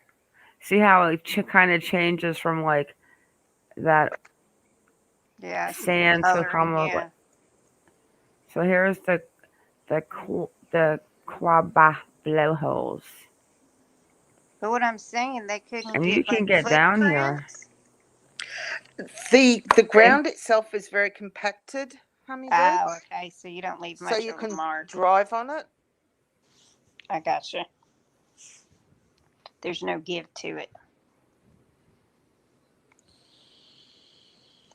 There is if you go off track, where you can what we call four-wheel drives, where they go four-wheel driving or quad biking. That would be soft sand, but there's no sand hills or anything like that around there. Gotcha. And it doesn't even seem like there's any cliffs. No, not there. See, and it's if all you're coral. saying that, sorry, go ahead. My bad. No, it's coral. It's coral based around there. But okay, so let me just ask this. Let's just talk about this. So if you're gonna go swimming here, Hmm. I mean, isn't that just like a little bit of a drop off to teach a 4-year-old how to swim? No, that's what I Well, was there saying. were some stairs that led down near the campsite, so you could kind of walk down. But you see the tides right there in the picture. It looks kind of like a crazy place to learn to swim. But Well, that's no, Kaz did say there sorry. was a safe zone. Yes, it's protected by a coral reef. So the actual it's not very deep at all. It would only go to. It's like what you call a flow over. So the waves come over the coral, and the coral's quite a distance away, and it's what they call a protected swim area. So you can, because if you stand on coral, you'll cut yourself, and this is actually a protected where there's no coral, so you can actually swim in that area. So you would How keep come? a closer How come? eye on your child if you're camping in some place like that, though. How And come then all those Benton white calves earlier, to me don't look safe? yeah, Because and that's the then I mean, Benton coral ring. this, earlier, yeah, this right here looks like it's nice and safe, smooth beach. You go in. Hmm. This right here looks like it's got a lot of current Coral. or something. No, it's coral. Coral. Yeah, Coral. I That's know the what a coral reef is. well. That's see that line that is running down. Mm-hmm. That's the highest part of the coral rim, and then you see where it goes. Where you've got the photo, you can see that little inlet. Oh, you gone past it. Yeah, there is a small area in there that's protected. Protected from sharks. Yes, no great whites will get you there. Oh, that's nice. You see, but there's what a I'm campsite saying on your is, right. why, if you're camping in a place like that, aren't you watching your children closer? And two, Benton said earlier that they even make tents now that go off, have an alarm if you unzip them. Do they have those in Aussie? But they haven't even searched the water, apparently, which blows my Almost, mind. almost she couldn't have walked off because she wasn't even high enough to unzip the tent. Like it would have been impossible for her to unzip that tent. But if you're on coral, I mean coral will cut your feet open. So how are you taking a 4-year-old and a 7-month-old onto coral? They're not, Ma. That's what I was trying to explain. That little inlet doesn't have any coral in it whatsoever. It's sand based, and Ah, that's so where you the can't go anywhere else because of the coral, but you can just go into that little inlet. correct. Okay, so then what's wrong with like just going like a few mile down the road and coming here to where it's like The a normal inlet. beach? Yep, you can go there too. It's just So further down into the campsite. The campsite's quite big. okay, but doesn't it make I mean, okay, doesn't this look like a better place to take a 4-year-old to learn how to swim? For Absolutely. sure. Something so weird about this whole I thing, and don't he know. gives I'm me the just not going to take a chance of EBGBs. teaching my little kid how to swim in a dang ocean. I'm going to start off with something that's more controlled. That's what Mara and I said. We'd start in a pool. Yeah, I'm That's not starting Oh, ridiculous. out there. see, I'm sorry. Us Aussies actually learn to swim in the ocean. Oh, my bad. See, Okay. my parents I'm No, always that's sorry. told okay. I me, take it back. I'm sorry. That's okay. That's how my dad just stuck his. He held me under the stomach area while I was in the shallows of the ocean, and he let go. And he said, "Swim." So I did. No wonder why they say y'all are so tough. Y'all learn how to swim in the dang ocean. Holy hell. And camp on coral. I mean, I guess I don't know. I just don't think that's where you teach a kid to swim. But she said it's But normal over hey, there. you know what? That's Australians. They probably teach them how to swim in the ocean and learn And how about to sharks. fight kangaroos. They have to teach them all that. Yeah, they probably give birth in the ocean. Be like, okay, do not be afraid of sharks. We're from Australia. Kaz is going to punch both of us in the nose here in a minute. No. I just think it's so funny. Just for the fact is, yes, it Well, is it's a just, huge difference from you guys I in the know. That's the States to cool us. part. Because you've got to look at it this way. We've got the most poisonous snakes in the world in our backyard on a daily basis. We don't have one Especially, poisonous snake in Maine. Well, I'm we do moving to down Maine. here, let me just tell you. Yeah. You don't mess around down here with no snakes. Let me just tell you that. Yeah. Can't believe That this was the one really thing I hated when my parents brought me to Australia. I'm not saying what year because it's going to give me age away, but I got bitten. Though you get told about the spiders and what to look for, and it's drummed into you from a very, very early age. I thought I'll tell you a funny story real quick and I'm getting off. When we first came to Australia, was walking through the bush, as you do, and I got bitten and I slapped my arm and all I could see was red. And I'd just learnt about redback spiders not long ago, and I thought I got bitten by redback. So I raced home crying and I said, Mum, Dad, I've been bitten by a redback. And Mum looked at it and she didn't know any better, so she raced me down to the doctor's. It was a mosquito bite. Oh, Lord. Aw. That's actually adorable. I don't know, guys. Okay. He gives me the yeah. It's time for me to go to bed too, guys. It is 2:30 in the morning here. But yeah, Yeah, you something need to. about him. Thanks for having Something. me up on the panel, Thank you guys. for coming up, Kaz. You know we love you. Oh, housework. And I'll look into Jake a little bit more. My daughter works for Queensland Police, so I'll see if she can find anything out. Yeah, let's see if we can find at least what street they live on, because then I'll be able to Yep. find their house from the news cameras. Okay. Yeah, well, it's only 4:30 in the afternoon here on Saturday, so I can do some digging. All right, Kaz. Thank you. Okay, love you all. Love Night, you. Kaz. Bye. Bye, girl. Everyone, thank you for coming in. Hit them thumbs up. Hit them thumbs up. And Get I will on the see you Facebook guys with us. probably. Yeah, Monday will be book week 4 of Lullaby by Chuck Palahniuk. Oh, Tuesday. That's right, Tuesday. All right, guys, stay vigilant. Keep your babies safe. Night, girls. Thank you, Iconic. Thank you, H Bird. Thanks for having me, babe. Good night, y'all. Night, night.